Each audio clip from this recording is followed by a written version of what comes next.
across the UK, on DAB+, on your smart speaker, on your smart TV, and on your side. This is Talk.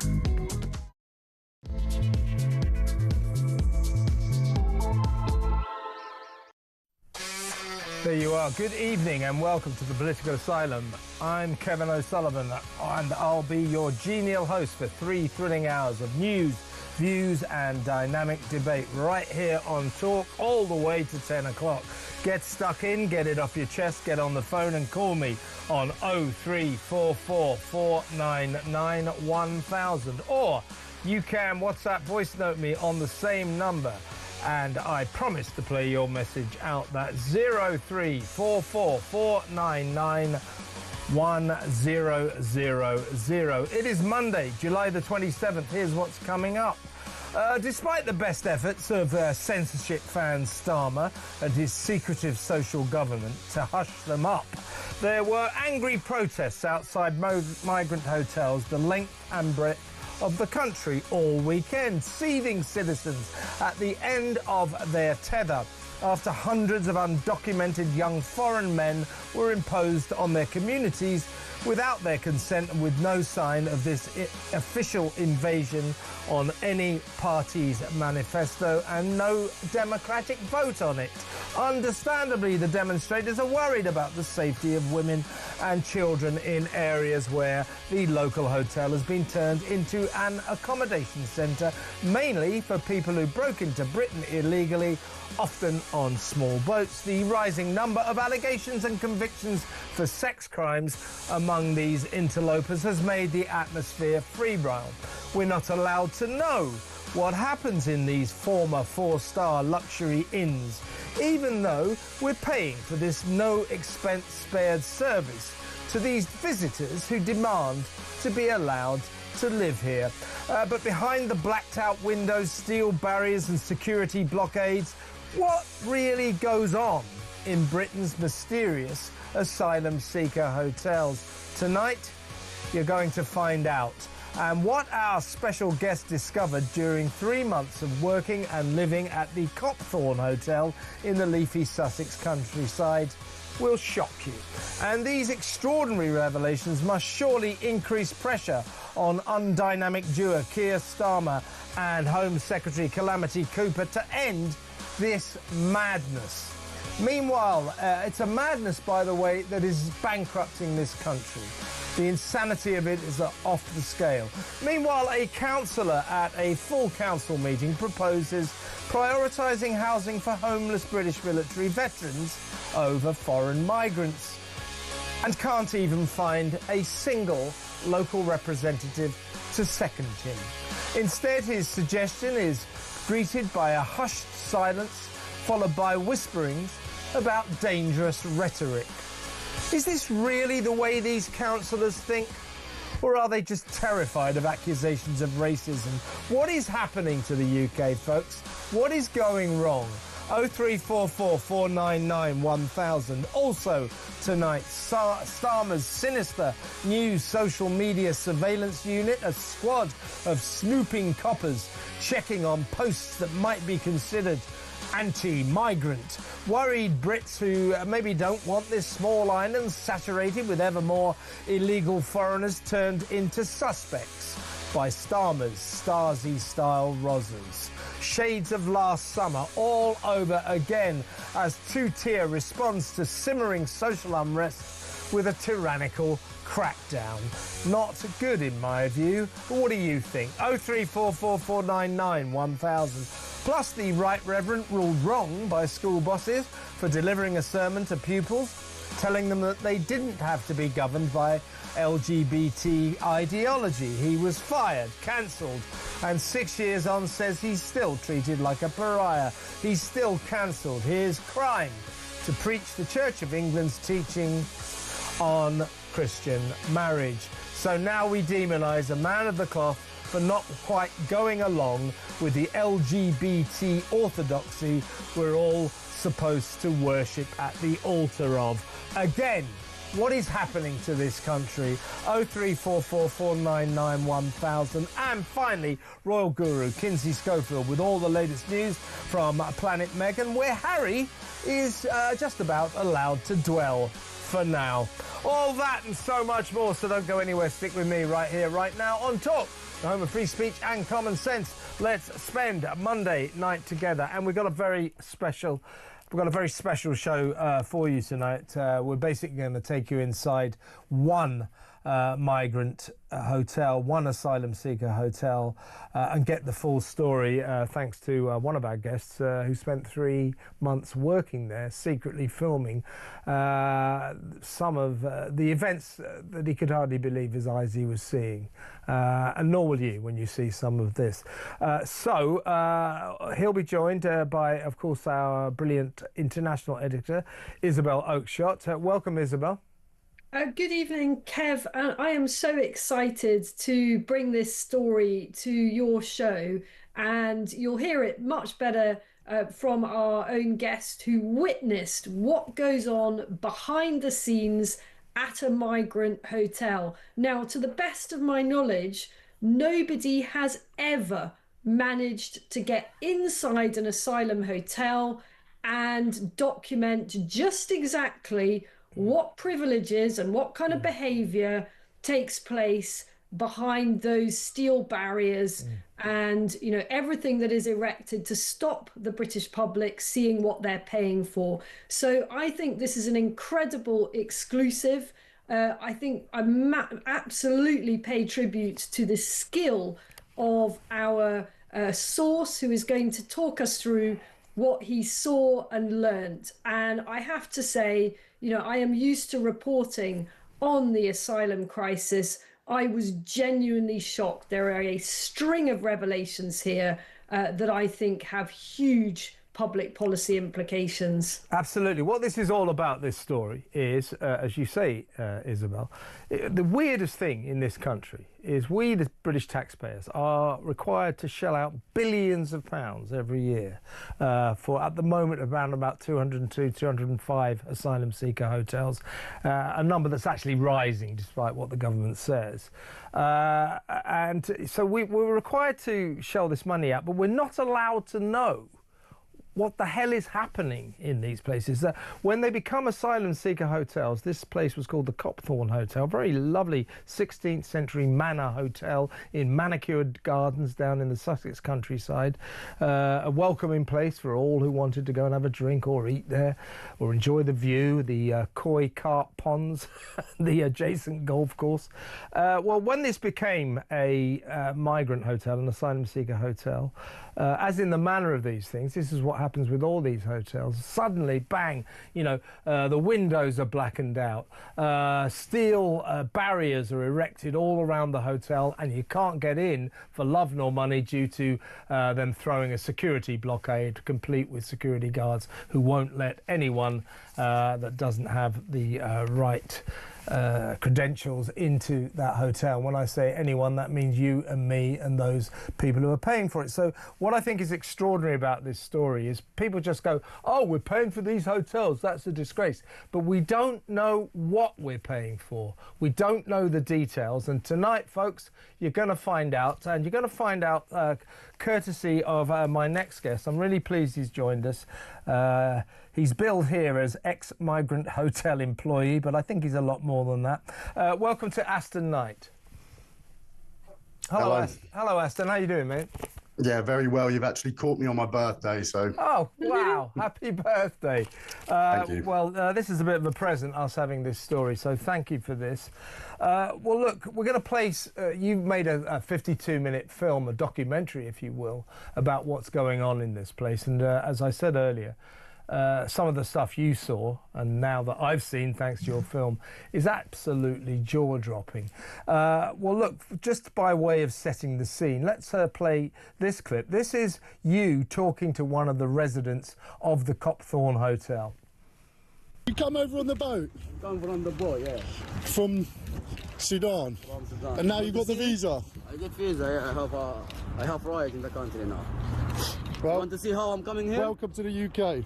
Yeah, show me. Let me show you. That's how I'm coming here. That is amazing. This is Dangerous. danger. 5 days, no water, no food. How much does it cost? Money? Yeah. $3,000. 3,000. What, US dollar? Yeah, US dollar. This is wild. Yeah. We're on the big boat now. Well, let me say, welcome to England. Congratulations on getting your visa. Thank you so much, brother. Take care, bro. That's nice, isn't it?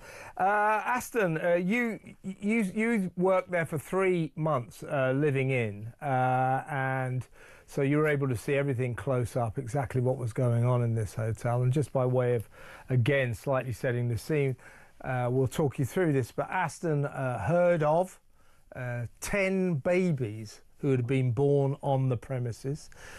He saw the daily ritual of 3 really good-looking meals served to all the residents every single day, plus special food parcel snacks delivered to their room every afternoon. You saw basically a merry-go-round of coppers turning up every single day, ambulances turning up day after day, social workers turning up because of the various mental health issues that the residents were suffering from, the extraordinary convoy of delivery vehicles bringing in food, toiletry, all the necessities that, of course, the residents of the Copthorne don't pay for. We pay for them. So it was this scene of sort of hectic, almost 24/7 activity, revealing basically, Aston, that we can't do enough for these people. Yeah, I mean, that's right. And it's more than that as well. Like, there's obviously the services, and there's other services that come in to for musical tuition and stuff, which you can see in the video. There's also just so many things going on at the hotel that I was so shocked to see. When I was going in, obviously all I've got is the same as what everyone else has had from mainstream media sources, and they kind of show these as hellholes. And I was genuinely surprised when I went in and found that even the landline phones in the rooms were working and could even call abroad. Yeah. So like on top of a mobile phone and free Wi-Fi, like the amount of services and just sheer waste that goes on. And I can't even imagine to calculate what the cost would be, like per day of running this place. Well, let's get that straight for a kick-off. That these, as far as Aston could work out, and I know you tested it out, yeah, these asylum seekers, in their room is a landline, and they can just dial their home countries, free of charge for them, of course, but not to us. Because you tried it, didn't you, with your... I did. I tried it with a relative in America, and it started ringing. I hung up. I didn't actually let the call connect, but yeah, I was very shocked to see that. And these rooms, this is a 16th century, it's a very pretty building, grade 2 listed 4-star hotel. It became a migrant hotel. This is breakfast, by the way. I believe this is breakfast, or is that dinner? But the food looks pretty damn good, particularly the breakfasts, I thought. And their rooms that they've got 4-star, 4-poster beds. They've got en suites, of course. This is outside in the courtyard here, proving what's going on every single day. Comings and goings. So in other words, these people sort of basically live a life of leisure and have everything they could possibly need supplied to them by us. Yeah, I mean, and more. I mean, who can blame them if this is on offer? You know, if their countries would offer this kind of standard of living to people in the UK, I'm sure that we would be going to their country. Look at this. Look at this. 4-poster beds, folks. The phones, free phones, landlines straight through to Sudan, Syria, Ethiopia, or wherever it is, Afghanistan, or wherever it is you want to phone home, free of charge. We're going to show later a picture of the makeshift mosque. One of the conference rooms has been turned into a mosque. Quite sadly, I mean, I watched all of your film, Aston, and I thought one of the saddest thing were the sort of closed down bars with fences, sort of barriers and chain mail all around it now. You can't get a drink there anymore. Well, so what you were talking to that migrant just now, telling you how he got across the channel. How did you get on with most of them? What were they like? I managed to I'm quite good at getting along with people. So I managed to get along with most of the people that I met. There's a lot of people. There's just so many people there. You can't get a chance to really have a chat with everyone. There's over 520 residents when I was there, and yeah, it just seems like there's a broad mix. So there's a lot of families and stuff. Mainly men. It is mainly men, but there are families. There are women. There are children. I got on fine with most of the people that I met, but then there was a whole groups of like characters that seemed like a little less savoury that I just kind of either avoided or interacted with very little. Right. They definitely wouldn't be interested in talking to me. And just to put it into context, you were working there for a subcontractor. You were doing sort of fire regulation improvements on the doors, things like that. So you were able to get round what most of the employees had to do, which was sign a non-disclosure agreement. But you did manage to work there, and you lived there. Now your accommodation, I believe, offered a stark contrast to the luxury of the four-poster rooms, en-suite rooms that the residents were staying in. You were in like little cells, weren't you? Yeah, I mean, like literally no television, no Wi-Fi. It's worse than a prison cell probably, because there's not even a TV or a kettle or anything.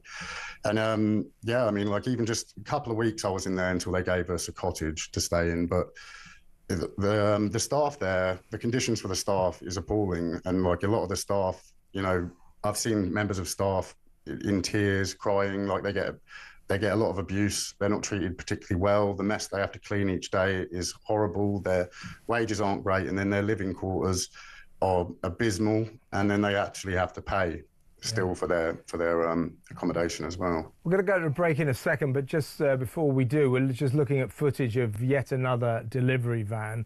So every single day you've got food, toiletries, necessities being delivered in a convoy of these vans, right? Yeah, it's like the actual operational side of it is fairly immense. You've got like laundry, there's piles and piles of laundry. If you think about 520 people, including babies and all sorts, you've got bed sheets. These people don't have to clean their room. They can just throw the rubbish either on the floor.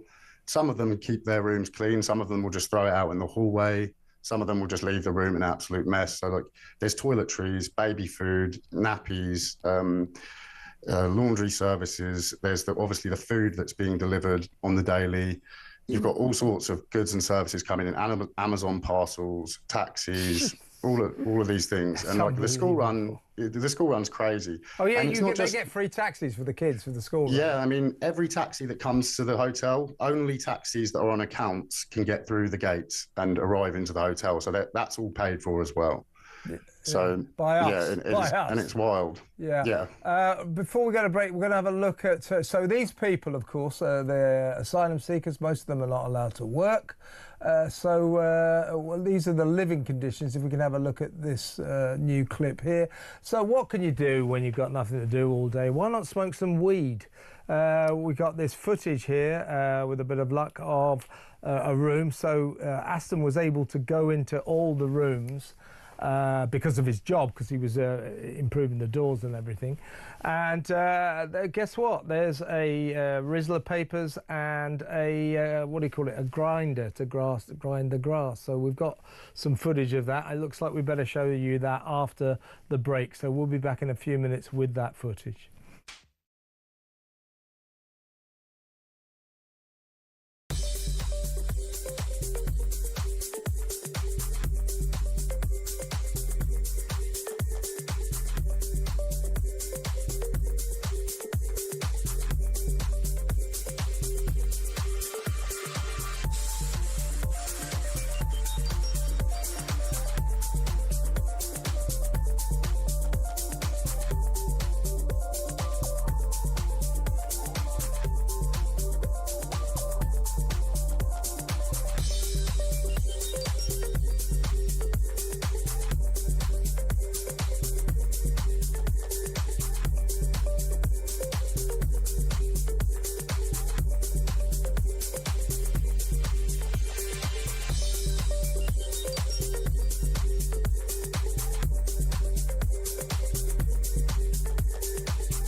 We saw that last year at Southport, this has been the response of both the Home Office and two-tier Keir Starmer to weaponise free speech. All of the sacrifices that many generations, centuries actually, that England and Britain led the way in terms of being able to have free conscience and free speech, speak freely in our society, is now under attack enormously.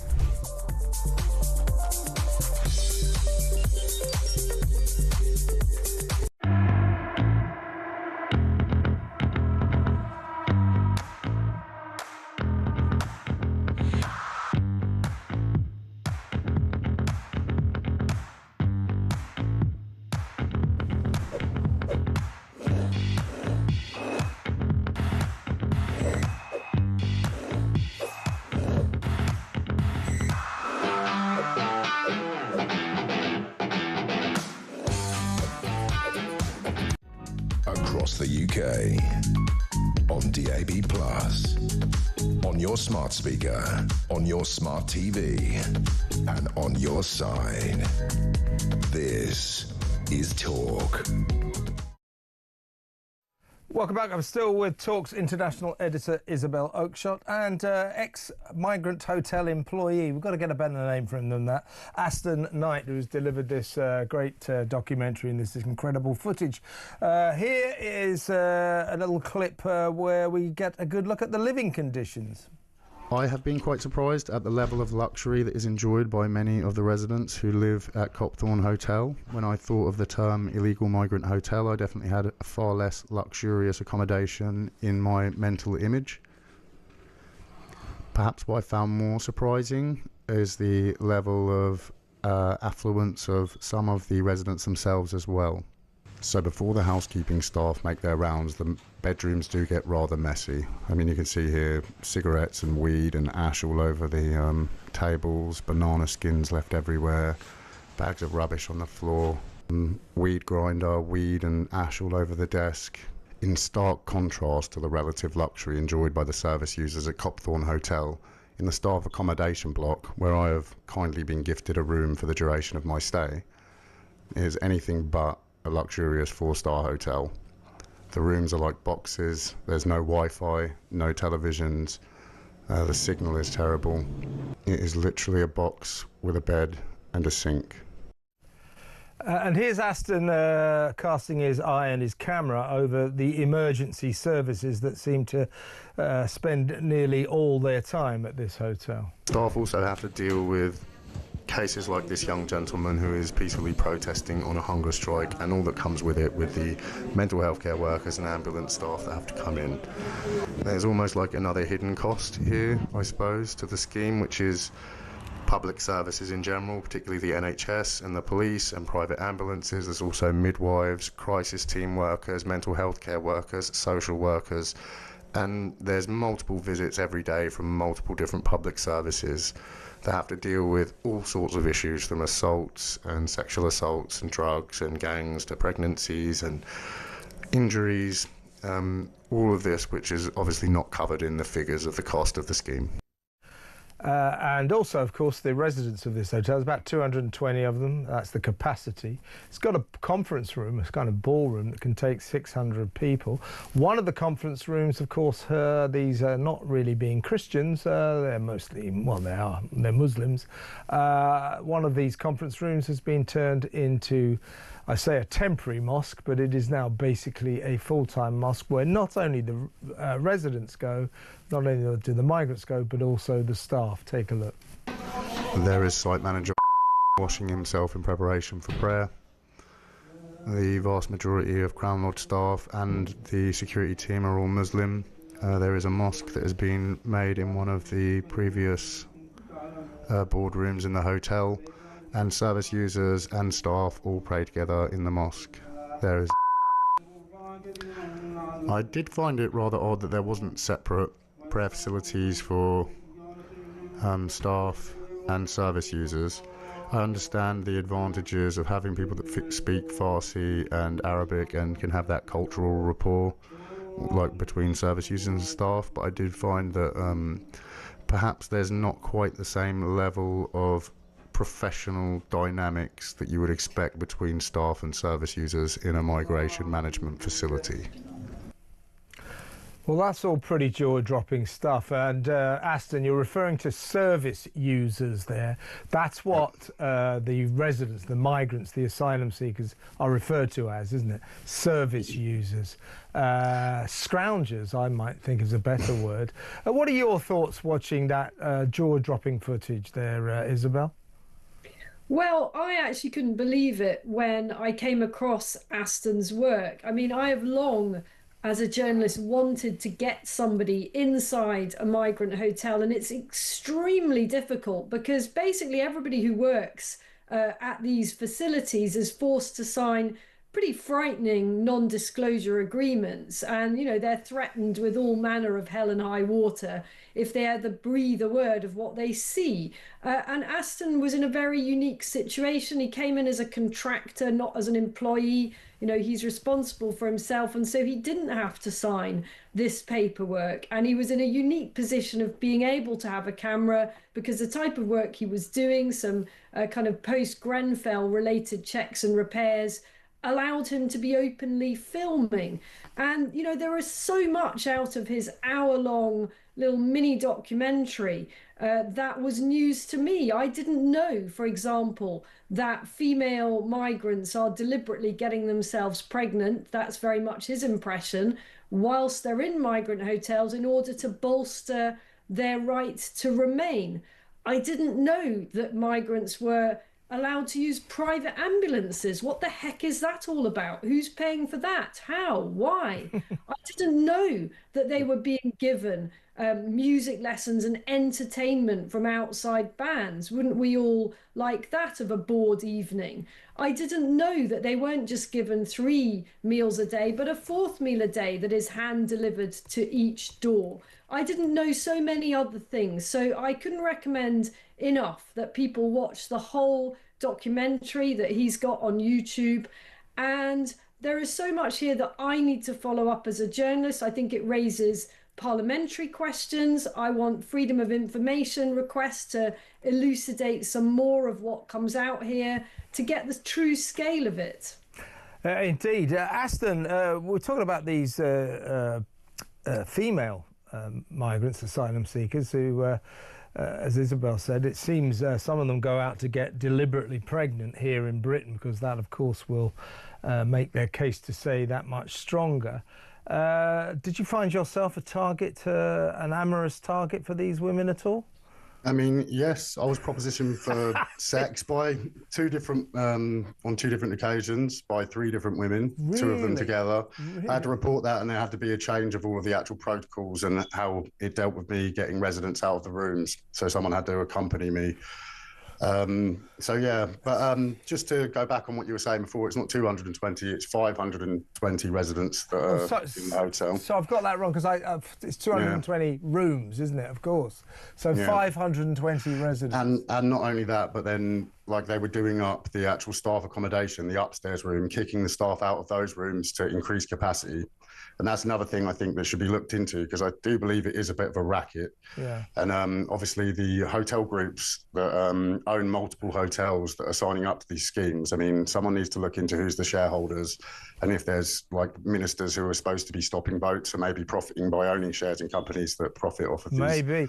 I'll tell you what though, Aston, I mean, if people are watching this now, I mean, the amount of produce that's being delivered there, and they get all of this for free, and yet I see from your film that it doesn't stop them complaining about the slowness of the NHS, even though doctors and nurses visit there twice a day at least, and they complain about the quality of the free food as well. Do you find them to be rather entitled? Yeah, I mean, it's hard to not see it that way. I suppose it's human nature to become complacent. I don't know. I assume it's probably not good for children. I've got a son myself who's 13 years old. It's a nightmare getting him to want to clean his room and his mess. But if you take children, sometimes living for years at a time, young children that can just throw their wrappers on the floor, don't have to clean, don't even have to change their own sheets, you know, like what what kind of behaviour do you expect to happen from that? Being baited on hand and foot as if you're a millionaire, you know, like residents in our own country going through a cost of living crisis. If another country was offering this kind of service and accommodation to us, I'm sure that plenty of the struggling families in England would be fleeing to go and enjoy it. So yeah, and it looks as if because they get everything free, they've got plenty of spare cash to buy designer shoes and designer gear everywhere in their four-poster ensuite rooms. The sad reality to it is that you see these impoverished children on the news in war-torn nations. Those poor people don't have the money to get across the continent to then all have $3,000 left when they get there to pay the boat. You know, so some of the characters, you wonder what kind of means that they had to have made this money in the first place to come over. Like, you only have to look around in your own country to see what kind of how youths are making thousands and thousands of pounds.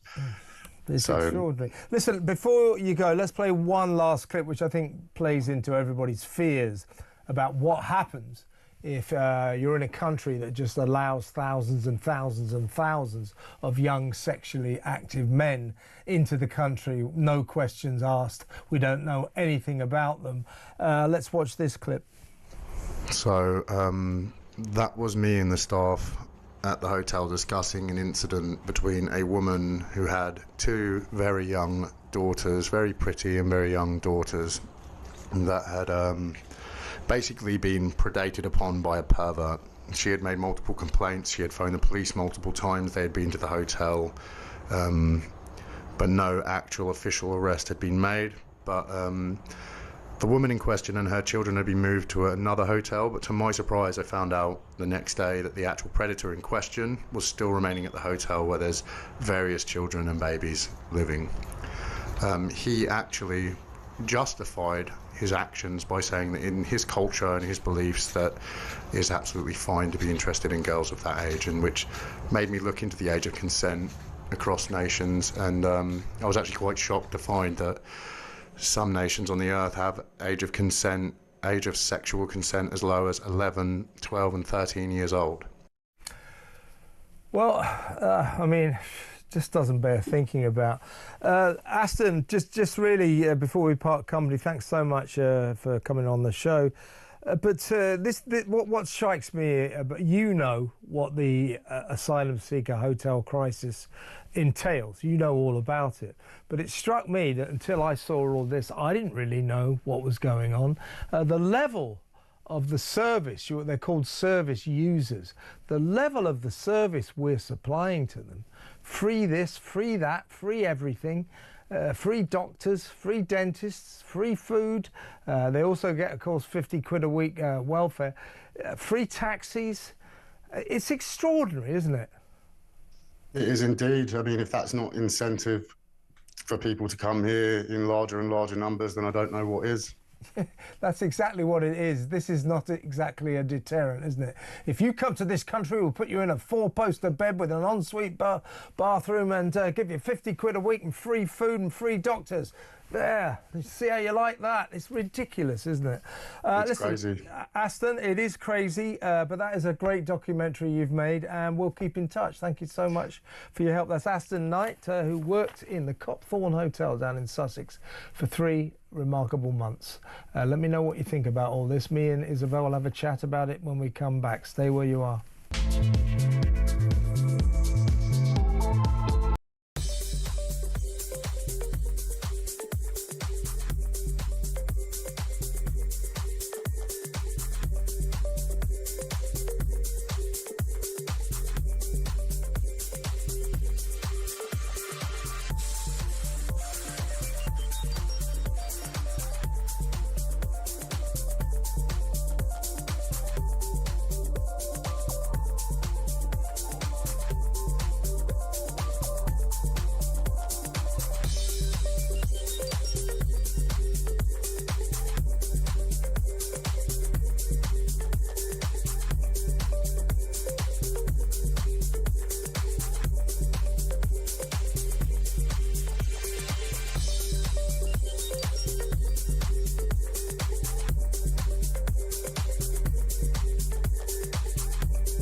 across the UK. On DAB+, on your smart speaker, on your smart TV, and on your side. This is Talk. Welcome back. I'm going to go back to Isabel Oakeshott in just a second, but this is the story. This is James sending me a text from Redhill, which isn't too far from where the Copthorne Hotel is. Yeah, evening, Kev. I used to play golf down at the Copthorne on a Sunday morning. It was a lovely little course with a spa and really decent bars set in a beautiful village. I went to a wedding there once as well. What an utter disgrace it is now. I guess that has gone forever now. That's exactly it. It's kind of sad, isn't it? Let's go back to Isabel. Isabel, yeah, I think we've at least given the people of this country now a decent picture about exactly what it is we're paying for. I think we just had the idea, oh, we just pay for the hotel, they go in there and they sleep there. Well, no. I mean, we've got a 24/7 delivery service, food, toiletries, necessities. We've got police cars and ambulances there on a round-the-clock basis. We've got social workers going in there. As you say, 3 meals a day, plus an extra meal we didn't know about, afternoon snacks, they call it.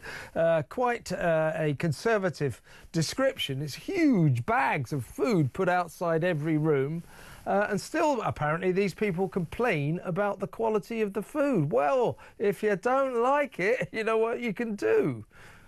Well, that's exactly what one inhabitant of this place actually wanted to do. Aston's documentary shows a Sudanese guy with very clear mental health problems, I'm afraid, on hunger strike outside the hotel. Guess what he was on hunger strike for? Wants to go home. Go back to his own country. Because the promised land didn't work out. It wasn't. The streets weren't paved with gold like the people smugglers told him. Yeah. And unfortunately, this poor individual, you know, it ended badly for him. He was arrested after apparently attacking somebody. There were multiple agencies involved. You know, I think what overall struck me about this footage is the sheer scale of the operation to cater to this 500 plus set of people. And remember, this is just one migrant. Yeah, exactly right. This, folks, is a snapshot. There are, well, they say 202, but we know for a fact last week another was added to that number, the Royal Britannia International Hotel in Canary Wharf, so that became a new one. The government's sort of saying, oh, we're getting people out of the asylum seeker hotels, we're putting them into social housing, into different forms of accommodation. Actually, they're still commandeering new hotels. And what I don't quite understand, Isabel, perhaps you can put me straight on this, is why the government thinks it's such a great thing that all the public are asking for is, could you get them out of these hotels? Yeah. Well, no, we're not. We're sort of basically saying, could you get them out of our country? Now, what Labour seems to be involved in is moving the deck chairs around the Titanic. Oh, we're going to take them out of hotels and we're going to put them into social housing. Well, you know, so what? They are mischaracterising, or they misunderstand what the nature of this wide-scale social unrest is. It is people worried about these people that are foisted upon them, these unknown, undocumented young men, some of whom appear to be committing sex crimes. That's what they're worried about. Saying, well, they're in hotels at the moment, but fairly soon they'll be in social housing. Do you think that everybody's going to go, oh, well, that'll be all right? I mean, it's not even a solution, is it? Not remotely. I mean, you could argue that it's worse because it's a complete dispersal of people who then can't be kept an eye on. Although not that it sounds from Aston as if anyone was keeping an eye on the behaviour of these individuals. For example, according to Aston, it was quite obvious to the hotel staff that the majority of the men in the hotel were working. Now, they were working illegally. Aston gave me an example of a guy who was clearly working as a tattoo artist. Others were working on construction sites. Others were doing that classic thing of working as fast food delivery drivers. And all of this, the hotel management turned a blind eye to, when they ought to have been involving the Home Office and ensuring those people were stopped from working.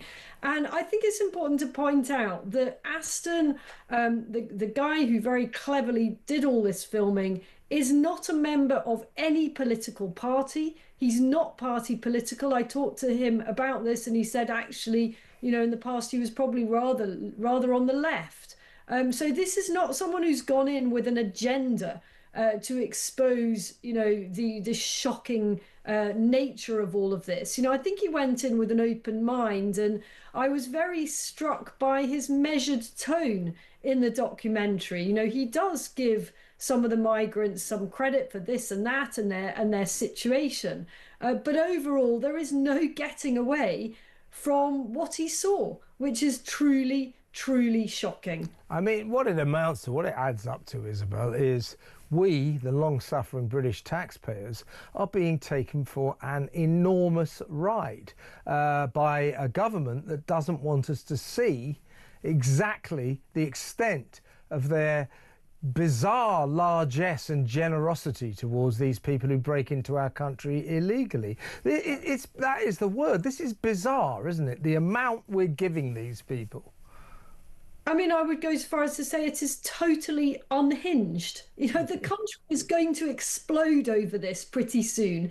You know, we're already seeing the simmering tensions, the broiling fury that many communities feel. And why wouldn't they be infuriated? You know, most people struggle to make ends meet. You know, they struggle to pay their bills, and in particular, they struggle with energy bills. And yet Aston describes a scenario in which, as he puts it, the inhabitants of this migrant hotel are attempting to recreate their home country's climate by turning the heating up so high in their bedrooms that the doors were beginning to warp. That's right. It was part of Aston's job to repair those doors that are warped because the migrants are using so much heating, while our own pensioners freeze. I mean, hello.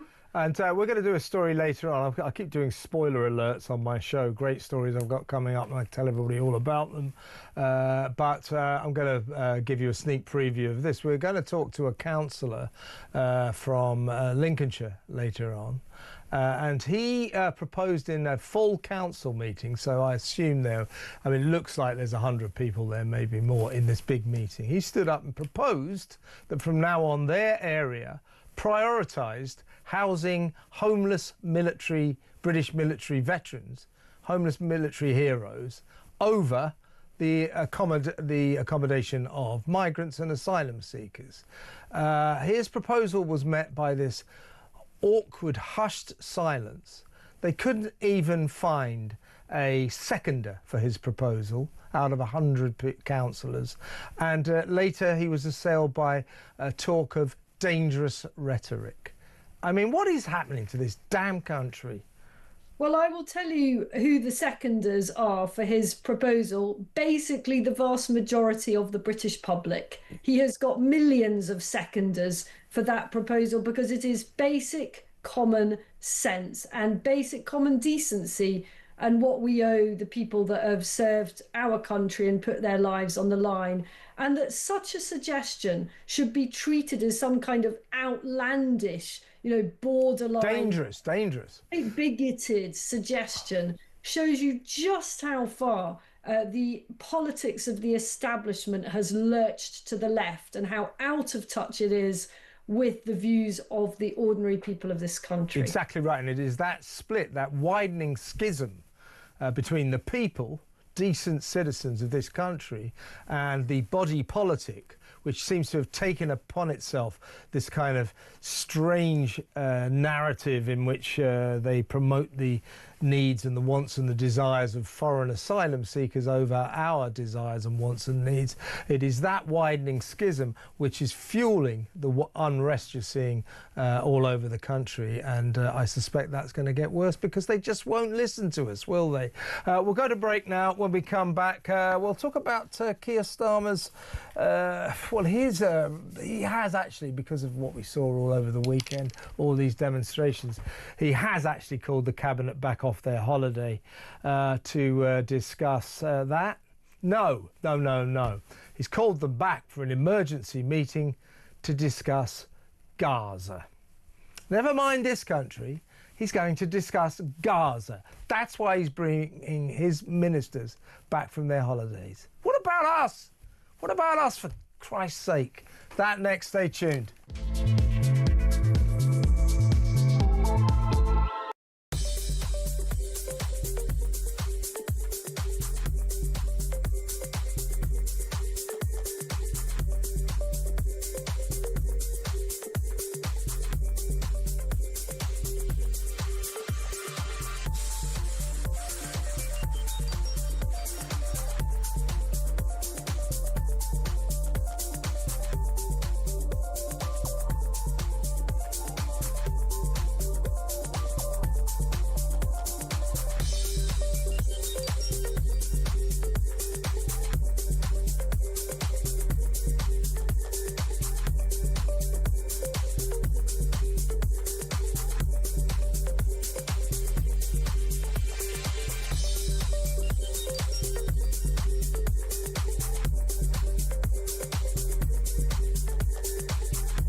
Netflix have pulled the plug on this massive $100 million deal that the Sussexes enjoyed.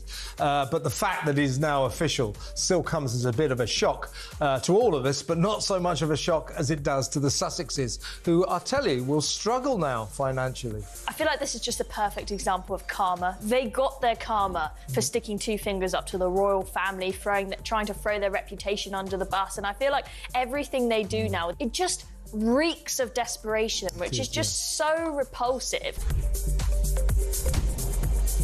We saw that last year at Southport, this has been the response of both the Home Office and two-tier Keir Starmer to weaponise free speech.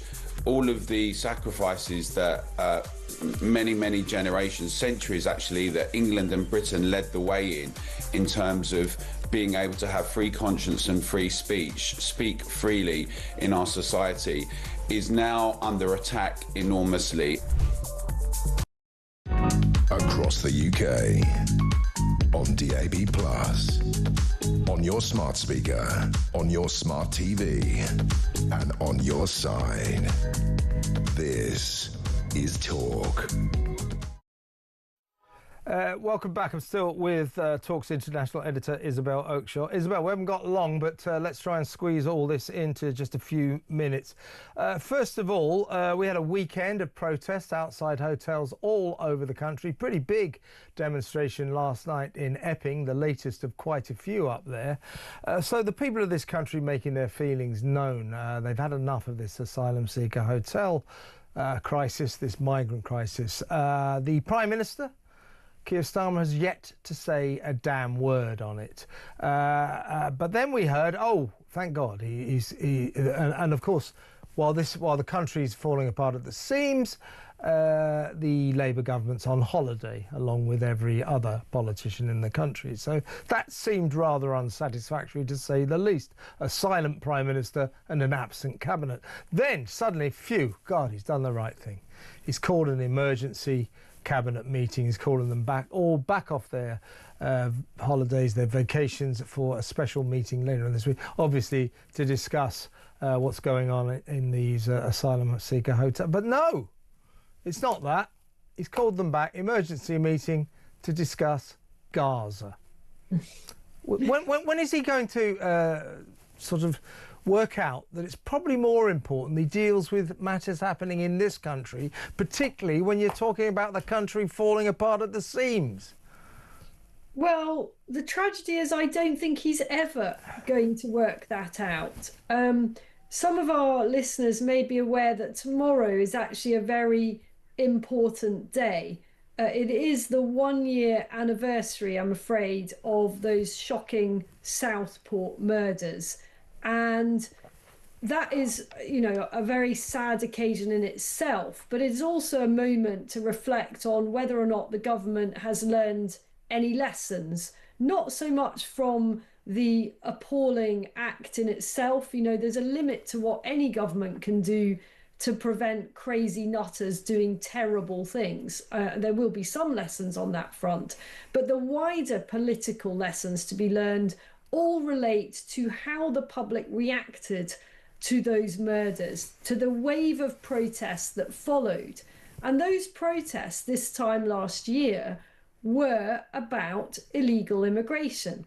And here we are, 1 year on, amid a fresh wave of protests. Has this government and this Prime Minister learned anything? I fear not. Yeah, what he's doing about this asylum seeker hotel crisis, he's doing exactly what he did last year. He's sticking his fingers in his ears and determinedly going out of his way not to listen to what this is all about. He won't talk about it. He won't mention it. And that isn't going to work, I'll tell you that. We'll talk about that a little bit later in the show as well. I just wanted to catch you on this as well, Isabel. I haven't got long yet left, but I thought your thoughts on this might be interesting. That the Manchester Community Centre, which is a registered charity, has advertised on a government-backed notice board, online notice board. It's a government job ad notice board online. It's advertised for a £23,500 a year Sharia law administrator. And the successful candidate must have a degree in Sharia law and have experience of Sharia courts in Muslim countries, or have worked previously in Sharia law related fields. The point being, Britain is not a Muslim country and we don't have Sharia law courts. There's been a furious outcry against this, and of course the government, the Department of Work and Pensions, who sponsors this job advert site, said, "Oh, nothing to do with us, it's the charity who just posted this advert on." Well, before they all polish their halo too much, they've taken this advert down now, so they obviously admitted inherently that there's something profoundly wrong with advertising for somebody to be a Sharia law administrator. We don't need administrators to Sharia law because we haven't got Sharia law. Well, yes, just to be clear, Sharia law in the UK is quite literally illegal. It has no legal status in the United Kingdom. Now, I'm sure it has its place in Muslim countries, in the Middle East, you know, in many other places, but it has no place in the UK. And this has been a creeping growth of this. You know, it is used in many communities to resolve various kind of matters, for example, in marriage and divorce and family law, and it just shouldn't be. You know, it should have no place in our country, in any of our systems.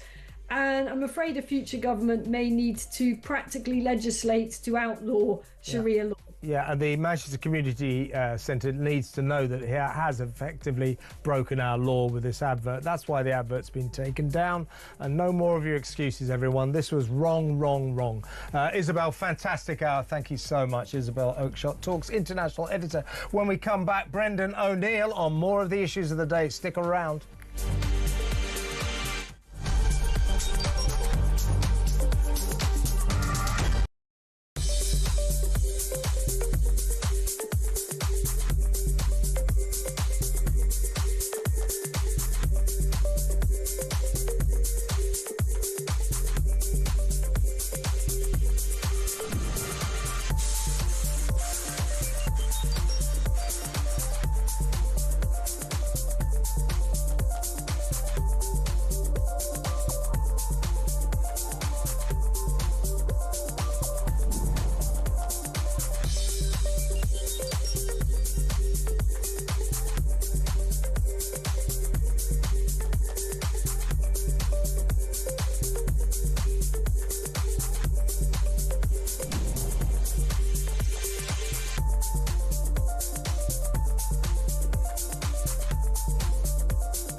On DAB+, on your smart speaker, on your smart TV, and on your side.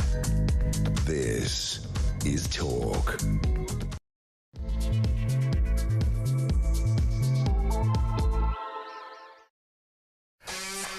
Welcome back.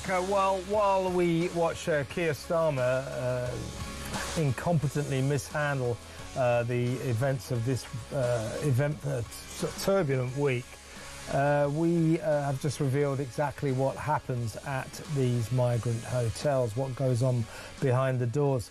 So in a little while, I want to talk to my next guest about Keir Starmer reacting to social unrest, which we're having exactly the same as last summer, really, which we're watching all over the country. While we consider that and the people protesting about migrant hotels, people don't really know what's going on. So let's find out what my next guest thinks about it. He's going to be with us for half an hour. Always a pleasure to welcome Chief Political Writer at Spiked Online, Brendan O'Neill. Hi, Brendan. Hey, how's it going? Very, very good. Well, listen, we've just run this exclusive story, which was footage in a film made by a guy who managed to get a job in an asylum seeker hotel. And it occurred to me that while people all over the country protest about the asylum seeker hotels in their midst, quite rightly, worried about the kind of people that are in there, we don't have a clue what goes on in them, because they bring down these, they black out the windows, they put steel barriers all around them, and they put security blockades outside with guards that don't let anyone in. This guy managed to get a job. He lived there for 3 months. I'll just show you one little bit of what used to be the lovely 4-star 16th century Copthorne Hotel in the leafy countryside of Sussex, not far from Gatwick Airport. Nice place with koi carp ponds, a golf course, manicured gardens. But anyway, this is what it's become. There is site manager washing himself in preparation for prayer. The vast majority of Crown Lodge staff and the security team are all Muslim. There is a mosque that has been made in one of the previous boardrooms in the hotel, and service users and staff all pray together in the mosque. There is. I did find it rather odd that there wasn't separate prayer facilities for staff and service users. I understand the advantages of having people that speak Farsi and Arabic and can have that cultural rapport, like between service users and staff, but I did find that perhaps there's not quite the same level of professional dynamics that you would expect between staff and service users in a migration management facility. Yeah, Brendan, service users is the word they use for asylum seekers, the residents of these hotels. His film, this guy, his name's Aston Knight, his film reveals that there's a 24/7 delivery service of food, massive amounts of food, toiletries, necessities coming all the time. Police cars there almost always, ambulances, social workers turning up to deal with the various mental health issues that unfold. He said that before he got there, 10 women had babies on the premises. There's grass, marijuana and grass crushing machines in all the rooms. It's extraordinary what we do for these people. 3 meals a day, plus they get a delivery of afternoon snack to their room every afternoon, and so on and so forth. So they live in in rooms with 4-poster beds, en suite and everything. Here's the police. So in other words, what people I don't think realise is what is entailed by us paying for these migrant hotels, these asylum seeker hotels. We are providing absolutely everything for these people free of charge. Their kids are picked up every morning and taken to school by free taxi, and so on and so forth. It is bizarre the amount we are giving these people. It's ludicrous. It truly is bizarre. It's hard to believe, you and I and others have been criticizing this regime of letting the migrants come in and giving them bed and board and all the rest of it. But to see what actually happens, to see these very fine living conditions that we're paying for them to have, kudos to Talk for publishing this film, because people do need to see what's going on here. And isn't it amazing, Kevin, that we can't protect our borders. We can't police our borders, apparently. But when it comes to policing these hotels and protecting them from outsiders and putting barriers around them to protect them from protesters and filmmakers, then the police are very good at their jobs. So they can't protect the nation, but they can protect the men who come here illegally from prying eyes. I think it's absurd. And it makes perfect sense to me that millions of people up and down the country are absolutely furious that while they are struggling to make ends meet, their hard-earned wages, their taxes are being used to give bed and board to men who came here illegally, often from regressive cultures, and who are often committing crimes while they are here. 21st century Britain is putting up in hotels criminals who come to our country and commit crimes. It is an extraordinary state of affairs. And not a word on this escalating crisis from our Prime Minister. As I said to Isabel Oakeshott just now, there was this sort of high hopes at some certain point yesterday where he suddenly announced, because of course it was very unsatisfactory that while the nation was falling apart at the seams with all these angry demonstrations, these very justified demonstrations outside asylum seeker hotels, our cabinet and our politicians are all on holiday, very nice. So we're not getting any service from them. And you'd think, well, would the Prime Minister say anything? No, he didn't say a damn thing about them. But then suddenly a glimmer of light because he announced there would be. He was calling the cabinet back for an emergency cabinet meeting. You think, oh, good, at last he's going to take a look at what's happening around the country. Why has he called them back? To talk about Gaza. That really sums up Keir Starmer, doesn't it? We're about to hit the first-year anniversary of the Southport massacre and the riots that followed it, and we're having an emergency meeting on an intractable, difficult conflict more than 3,000 miles away. That's Starmer summed up. They would never have an emergency cabinet meeting in the summer over anything as trifling as the problems facing actual British people. The fact that there is this working class revolt against these migrant hotels. People are really angry. The fact that people are demanding answers, the fact that people are wondering why our borders have become so porous and so lax that hundreds of men are crossing into our nation every single day. That's an emergency. That's what should be demanding the attention of cabinet ministers over the summer holidays. But instead, they're talking about a foreign conflict over which Britain has very little influence at all. It sums up Keir Starmer. He's Mr. Human Rights, isn't he? He famously said that he prefers to be at Davos with the kind of gold-collared superclass of the World Economic Forum. He prefers that to being in Westminster. He prefers mingling with globalist bigwigs to tackling the problems faced by ordinary working-class Brits. He prefers pontificating on Gaza to actually fixing the problems here in Britain.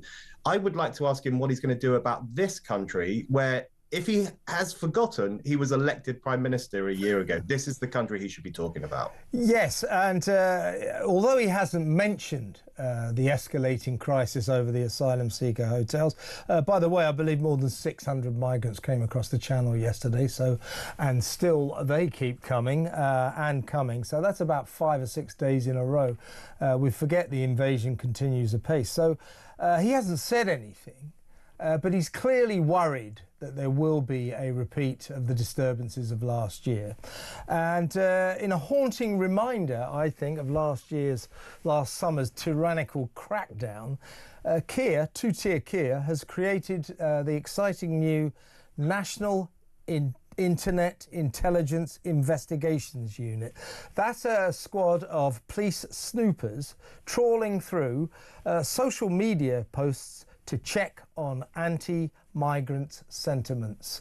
That is, of course, really sinister, something out of Stasi Germany or Stalin's Russia or something like that, today's North Korea. But also, it shows that he just doesn't understand. What he did last year, he thinks worked. It didn't work. I mean, okay, he banged up a lot of people. 385 people, I think, went to jail. 12 of them for posting hurty words on social media. Yes, of course, that stopped the rioting in the short term, but it didn't stop the reasons, because he wouldn't even listen to the reasons. When he was asked about two-tier justice, two-tier policing, he turned away and said that's not a thing and just stormed out. So here he is again, worried about a repeat of last summer's disturbances, and quite clearly the way he's going to deal with it, he's going to turn into Pol Pot or something like that, like he did last summer, and come down on us like a ton of bricks, calling us all far-right thugs and throwing us all in jail. When is this guy going to learn? You know, this is the most aloof government I can remember in this country. I'm old enough to remember, you know, the 1980s, when the government was mostly made up of posh old white men who went to Eton, probably never met a working class person in their lives until they got into politics. But even those people were far more in touch with British public sentiment than Keir Starmer is and the rest of his cabinet. They're in their ivory towers, looking down their noses at us plebs, spying on us to make sure we aren't saying anything untoward on the internet, controlling what we speak, what we say, and by extension, what we think about the migrant crisis, and essentially just saying, listen, we'll tell you what you're allowed to say on this issue. We will punish you if you say things that we think are unacceptable. And, you know, of course, there's the whole online safety bill, which is censoring and clamping down on perfectly legitimate speech, like people saying that there are only two sexes, or even a speech about the grooming gang scandal is now coming up with a warning on the internet. This is like something out of 1984, where you have Big Brother, Starmer's government, looking over our shoulders constantly, making sure that we aren't saying things that they think is unacceptable. So not only do they have no solutions to the migrant crisis and the other crises afflicting this country, they don't even want us to have the liberty to talk about these problems and to come up with our own solutions. It is a tyrannical government to try and cover up the fact that it's also a useless government. Yes, indeed. And you talk about the online safety bill. Well, this was apparently used to prevent people around the country from looking at the disturbances outside asylum seeker hotels. They're all over the country. I think there were 3 on the south coast. There was Epping, of course. There was one big one in Ashfield, which is Lee Anderson's constituency, where a local asylum seeker has been charged with rape. That tends to be the trigger when a local asylum seeker migrant is either charged or convicted of rape. Not unsurprisingly, the local community doesn't take kindly to it. Anyway, you were unable over the weekend to access any of this, what should be perfectly legal footage. You got the message if you, for example, wanted to see what was happening outside the Britannia Hotel in Leeds on Friday. You got the message, due to local laws, and by the way, I think that means British laws, due to local laws, we are temporarily restricting access to this content until X, as in Twitter, estimates your age. X can't do this because it does not have an age verification process. So that message got reduced to access to this footage is being restricted.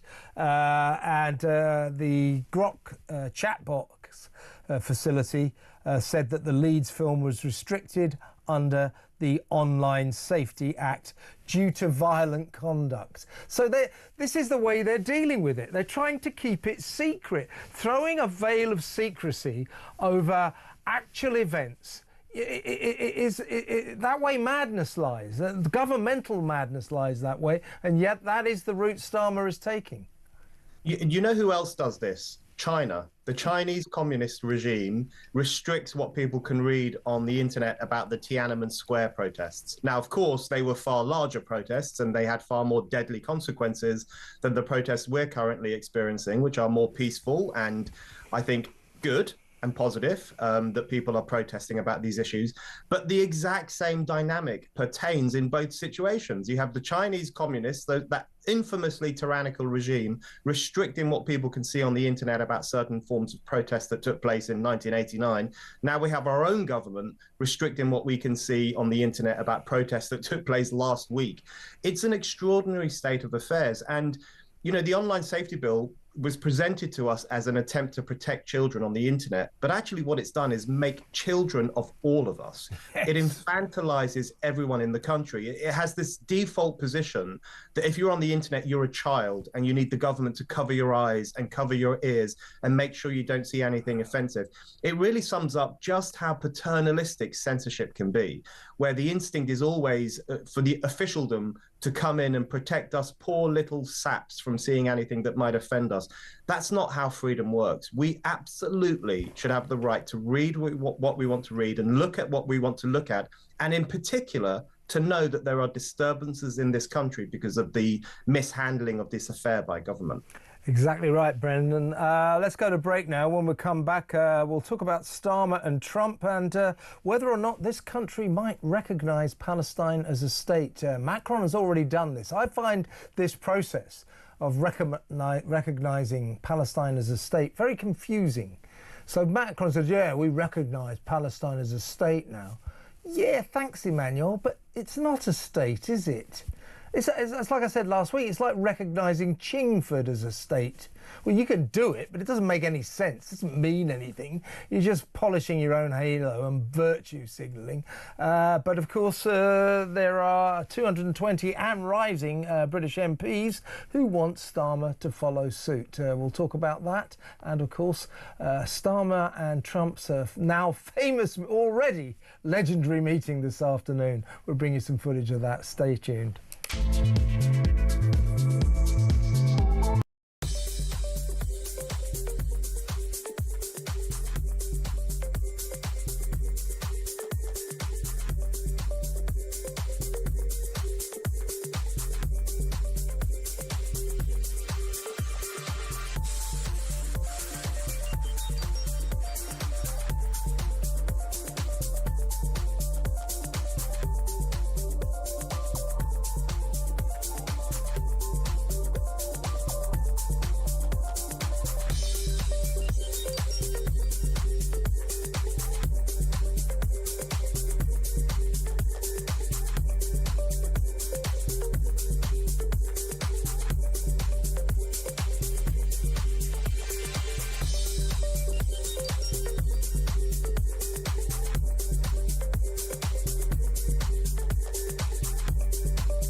Yeah, it gave me a real sense of pride as well, that we have a team there that have worked so hard throughout this whole tournament, never giving up, come back from being behind in quite a few games and then twice to win on penalties. Real tension, real drama, but real pride in what they've achieved as a team and pride in who they're representing, our country, England. Absolutely fantastic. Things are a bit grim at the moment with the economy, with the migrant hotels, all these issues that are wearing us down. It's really nice to have a moment of warmth and happiness and glory. Let's celebrate it. Let's enjoy it. Netflix have pulled the plug on this massive $100 million deal that the Sussexes enjoyed. But the fact that it is now official still comes as a bit of a shock to all of us, but not so much of a shock as it does to the Sussexes, who, I tell you, will struggle now financially. I feel like this is just a perfect example of karma. They got their karma for sticking two fingers up to the royal family, trying to throw their reputation under the bus. And I feel like everything they do now, it just reeks of desperation. Across the UK, on DAB+, On your smart speaker, on your smart TV, and on your side. This is Talk. Welcome back. I'm still with the chief political writer at Spiked Online, Brendan O'Neill. Brendan, if you don't mind, can we dwell for a little on what is already a legendary meeting this afternoon between Keir Starmer and Donald Trump, who, whatever you think of Mr. Trump, he tells it like it is. He has no sense of decorum at all, doesn't really care who the host is. He says it like it is, and all of us go, oh my God, thank God for you. Why can't we have you as our leader and not that idiot two-tier Keir? But in this meeting with the world's press there, you know, he lashed into Britain about its mad net zero policies. He said we've got to get rid of windmills. They're an abomination. They're not even allowed in America. They kill wildlife. He said they're a con. He said that we have to get our act together with the migrant crisis. You know, look at me. He said there's nobody coming into our country now. What's wrong with you? And then this rather magical moment where the always controversial issue of Sadiq Khan cropped out. Let's watch this. I'm not a fan of your mayor. Why not? I think he's done a terrible job, the mayor of London. But the nasty person, I think he's done. I think he's a friend of mine, right? No, I think he's done a terrible job. But I would certainly visit London. Yeah. Well, I like Nigel. I mean, Nigel, as you know, is a friend of mine. Nigel's done very well. He's a friend of mine. It's the old Starmer squirming there. But, you know, this guy, Trump, sat there, and he did it on Friday when he first touched down as well in Air Force One. He just literally lands in our country, opens his mouth and starts saying what we'd love our leaders to say. You know, stop wasting your money and your time on this net zero claptrap. You know, don't worry about these awful windmills. Your migrant crisis, get real, do something about it. Otherwise, you're going, what did he say? You're going to lose Europe as we know it, and so on and so forth. And what do we have as a leader? We have that little man squirming next to him going, actually, Sadiq Khan's a friend of mine. I mean, it's sad to see. It's tragic, isn't it? It's so sad. You know, I quite enjoyed seeing Starmer squirming, and then that, you know, his kind of nerdish defense of Sadiq Khan. It was fun to watch, but you also think to yourself, God, what a tragedy that we are lumbered with this useless cardboard cutout excuse for a politician. I mean, just the most uninspiring prime minister this country's ever had. It's just extraordinary how dull he is, and value free and lifeless and boring. And it really comes to life when he sat next to Trump, because Trump is a colourful character who shoots from the hip and says what he's thinking. Millions of people in the UK will have listened to Trump have a go at net zero, talk about the problem of uncontrolled migration, say how rubbish Sadiq Khan has been for the capital, which is all true, and they will have nodded along. They will have said he's absolutely right. They will have said exactly what you've just said, Kevin, which is, where is the British leader saying those things?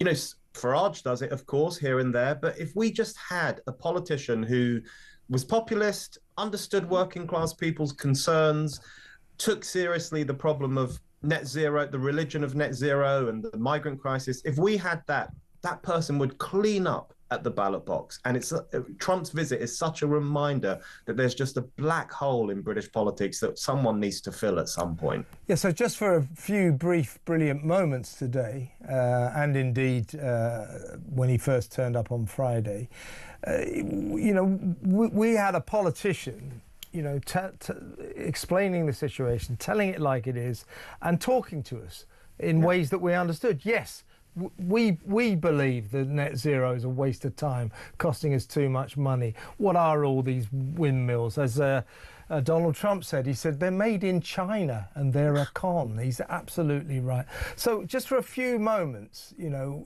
there was this sort of parting of the ways, and you could see, you know, a politician telling the British people like it is, and we're all going, exactly, Donald, exactly, Donald.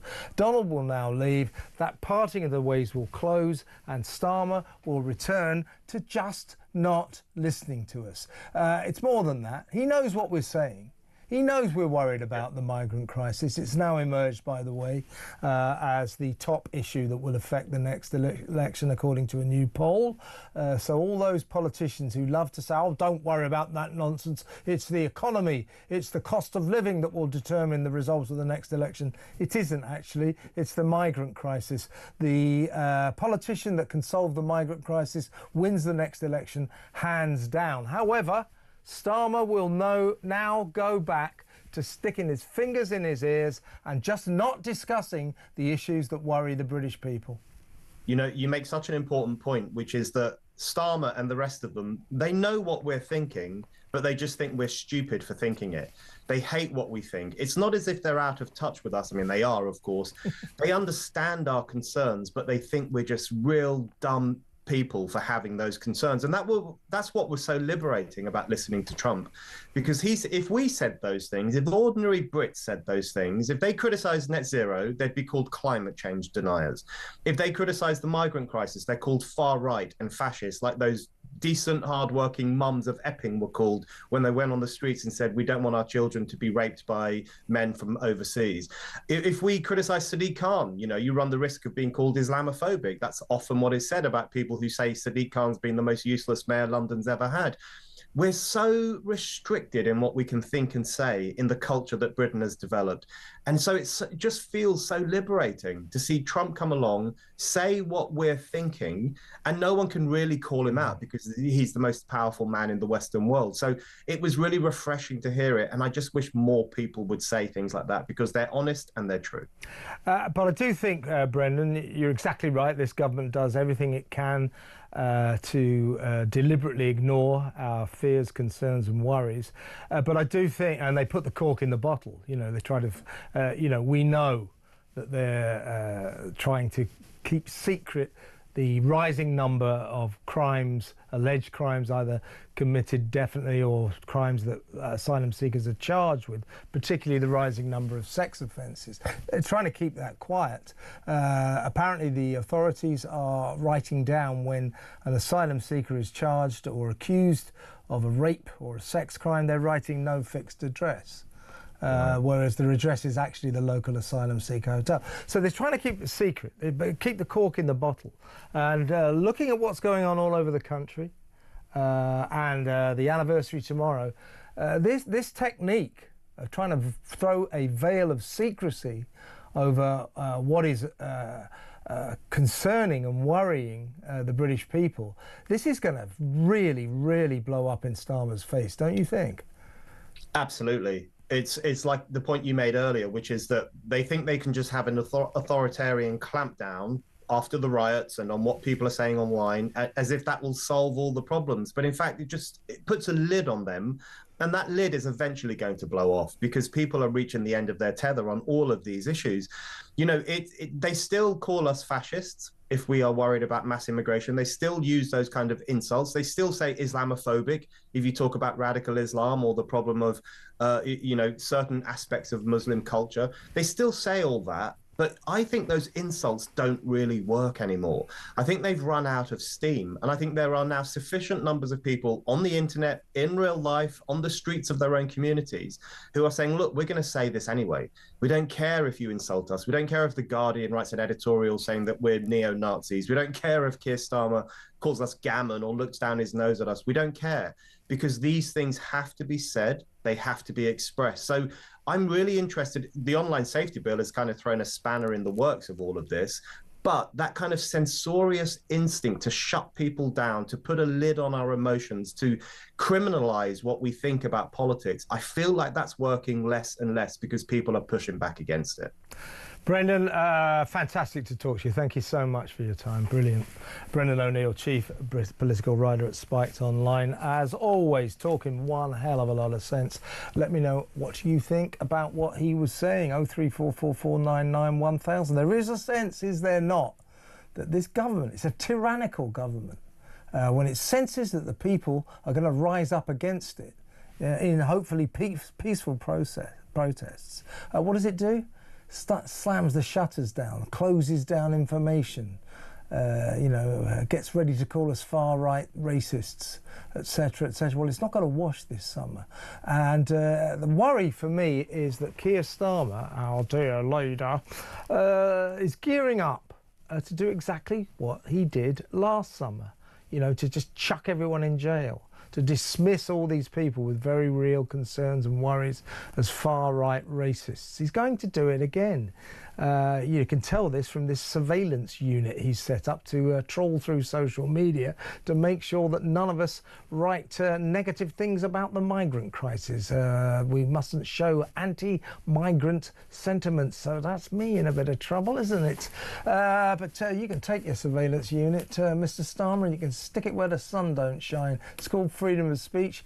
I've got it. I intend to exercise it, and I hope the people of this country do too. You are not taking that away from us, no matter how much you want to. Let's go to break now. When we come back, we're going to talk to a counsellor. This is going to enrage you. It's the same kind of theme. This is a counsellor. We've got some footage of it. We'll show you the film of when a counsellor proposed that his area prioritised housing homeless British military veterans, British military heroes, over accommodating asylum seekers, migrants. We'll bring you that after the break. Stay tuned.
Across the UK, on DAB+, on your smart speaker, on your smart TV, and on your side. This is Talk. Welcome back. Now, we're going to talk about what happened at a local council. It was a full meeting of a council in Lincolnshire. And our next guest is the sole Reform UK councillor in this council. And he proposed that perhaps that this council should prioritise the housing of homeless military veterans, British military veterans, over the housing of foreign migrants. And his proposal was greeted by utter silence. He couldn't even get a seconder for it. We'll play you that footage. So a warm welcome to Reform UK councillor Oliver Freeston. Hello, Oliver. Hi, Kevin. How are you? I'm very, very well. Remind us, what's your council? North East Lincolnshire, is North East. Yeah, North East Lincolnshire Council is a unitary authority. Right, and this was a full meeting. We've got some footage, we'll play it in just a second, when you made your, in my view, excellent proposal. This was a full meeting of the council, and you stood up and said, how about we prioritise the housing of British military heroes, British military veterans who sadly found themselves homeless, over the housing of illegal foreigners, asylum seekers, migrants. And you couldn't even find a seconder, right? Out of all the controversial things that my critics will say I've said, I really didn't think that this would be one of them. And the fact that it was silence, as you said, in the room, with a room stacked full of Conservatives, it was shocking. I mean, we even had ex-UKIPers in the room. Yeah, so yeah, that was just silence. And after the meeting... Oh, has he gone? I think Oliver is frozen, as luck would have it. So we're going to get him back. But yeah, you got the gist of that. Hopefully we can play the film in a minute. Not a single. Is Oliver back? Oliver? Yeah. Hi, Oliver. Yeah, I'm glad we got you back. What's the makeup of your local council? What is the controlling party? Conservative controlled. It's a minority administration being propped up by Liberal Democrats. Okay, so Conservative controlled. And I believe that after you made what sounds to me like a perfectly reasonable proposal to look after our military heroes, to prioritise them above foreign asylum seekers, apart from the fact you were met with a kind of awkward silence and no seconder, after that you heard whisperings that you were guilty of, and I quote, dangerous rhetoric. And it's Conservatives. Tories are saying this. Yeah, well, they claim to be Conservatives, but I think, as we now know, the Tory party aren't Conservative. They're as left as they come. They've failed the country. And even at local level, you've got councillors in charge that really shouldn't be. And next year, I look forward to replacing them. I'll bet you do. But Andrea Jenkins has just taken over as Mayor of Lincolnshire. Have you been in touch with her about this? Yeah, I have. I've spoken to her. I call her our Lincolnshire Iron Lady. She says it as it is, and she's exactly what reform stand for. And what did she make of it? She was flabbergasted, just like the rest of us. But unfortunately, it's becoming all more common, these shocking stories that aren't actually shocking anymore, because it's what we come to expect from a lot of these Conservative and Labour politicians. Yeah, I mean, did anyone come up, any of your fellow councillors come up to you quietly afterwards? Because what I sense about this, Oliver, let me know what you think, but I bet you in that hall there were quite a few people who privately agreed with you, privately backed what you said, but they're terrified to speak up in this new environment we've created for ourselves, that if they spoke up for British military heroes over asylum seekers from abroad, they'd be called racists or Islamophobic. Yeah, so there's a few comments made to me afterwards, and one did say, well, I'm not sure that we can say that now because, oh, what's the word? Prejudice. I said, I don't care what you call me far right, call me racist, call me what you like. I will stand up for what I believe in, and that's exactly what we should all. That's exactly what we all should do. Yes, indeed.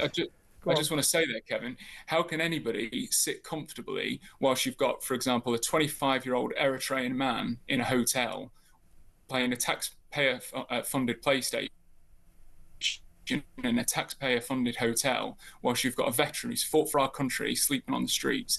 That's not right. Yeah, it isn't right, and we have an increasing problem here. So too many of our military heroes, our military veterans, do end up homeless, and we don't seem to do anything for them, and yet we spend billions and billions of pounds trying to make sure that these foreigners who break into our country illegally not only are not homeless, but they are put up in the most sort of luxurious of circumstances, 4-star hotels, etc. And you're in Lincolnshire, and there's quite a few, aren't there, in the sort of Skegness area, quite a few of these hotels? Yeah, there certainly is, and it's now creeping its way down to North East Lincolnshire as well with HMOs. Ultimately, people say, oh, there's lots of support out there for veterans. And I say, well, tell me why. From the minute an illegal immigrant who's broken into our country steps foot on our shore, they're put straight into a hotel. Why aren't the government hiring all the hotels, block booking them, and putting our veterans or even British people off the streets into the hotels. I mean, I'm preaching to the converted, I'm sure. It's just bonkers. It really, really is bonkers. And then there's this conspiracy of sort of silence that surrounds the sentiments you expressed. The sentiments that, by the way, would be backed by the vast, vast majority of people in this country, the vast, vast majority of British citizens. Anyway, we have now ready a film of your moment of silence as you made this proposition. So, folks, this is Oliver Freeston, Reform UK's only councillor in North East Lincolnshire, suggesting that perhaps we help our own military veterans. Have a look at this. Actually, I'd like to do is propose that we amend section number 2 and just include a sentence in the letter to the Secretary of State. I'm not an expert on housing policy, but I think we should go one further. We should ask the Secretary of State and say that the Council is behind requesting a change to the housing policy to ensure that armed forces veterans are given priority on housing over any other groups, such as asylum seekers. And we refer back to the homeless situation. This is valid amendment. Yeah, we see that there's a problem with homelessness. For me, the way to tackle that is by showing, not just through words, not just nice letters that we send, but showing that we mean it. That armed forces veterans, British people, should be put before any asylum seekers, illegal immigrants, call them what you want. So if we can support that amendment and show tonight that actually we do believe that armed forces are the bread and butter of our country, I'd love to see the support for it. I will need a seconder for the amendment. As we know, I'm the lone Reform voice in this chamber, so if anybody's brave enough on any bench to second that and actually put the money where the mouth is, it'd be great and we can have a vote on it. Thank you, Madam Mayor. Do we have a seconder? No one brave enough.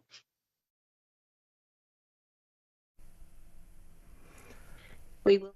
That's extraordinary, Oliver. That is extraordinary. Do you know what that is? That is a snapshot of modern Britain, especially when you say that the majority of councillors in there, or the majority party, are Tories who should be behind what you said, and yet they're not. Yeah. It's either they're ideologically not supportive of our armed forces, or, as you said earlier, they're just afraid to speak out. But ultimately, they're not the elected representatives we want. And, you know, I do apportion a lot of the blame on Keir Starmer and the changes he's made to free speech, but it certainly won't deter me. And if they come for me in handcuffs, then I'll go, but I'll go down fighting. Good for you, Oliver. It's really good to talk to you, and well done, well done. A very brave lone stance, and you will win in the end, I'll tell you. That's Oliver Freeston. He is the only Reform UK councillor in North East Lincolnshire. You saw what happened. Couldn't even get a seconder for the proposal that we look after military British veterans, homeless military British heroes, that we look after them perhaps ahead of looking after foreign people who break into our country illegally. Couldn't even get a seconder. And that's a Tory councillor. If you're a Tory councillor, if you're one of those Tory councillors, you know, shame on you. Shame on you. You think that's conservative, do you? Not backing what Oliver said.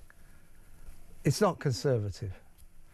I'd like to think it's not even Labour, but it probably is Labour, but it's certainly not conservative.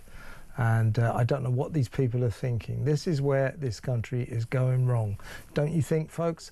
Let me know what you think. 03444 991 1000. And in terms of this country going all wrong, picking on the wrong people, next up we're going to talk to the vicar, the Right Reverend Bernard Randall, who was a man who was basically kicked out of the school he worked out because he gave a sermon to the kids saying that they didn't necessarily have to lead their lives according to the doctrine of the LGBTQ community. That orthodoxy, he told his pupils, was not an order. They could make up their own minds, just as they could make up their own minds about Brexit and about so many other issues. They didn't have to be ordered around when it came to the way they think. And anyway, he made that speech, and he referred to the Church of England's teachings on marriage. Kind of a heterosexual affair, if you remember rightly. And he made those comments about the C of E's teachings on marriage, and for that, basically, he got sacked, and 6 years later, he's still being treated like a pariah. He's still cancelled. There's something wrong here, isn't there? We'll talk to Bernard Randall after these messages. Stay tuned.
Has a firmer grip on the state of London and the way Khan has trashed it than our Prime Minister does. So you see, he's a friend of mine. He is desperate. I'll tell you why Starmer is desperate. And I did, to my credit, say this during the election. Lots of other people did as well. But I remember saying every night, his tent is so wide. I remember when he got that Tory MP from Dover, Elphic's wife. She came and joined him. And I remember thinking, you've got Corbyn's lot, you've got her. Your tent is so big to get elected, mate. When you get elected, you're going to spend your entire time running around fighting fires.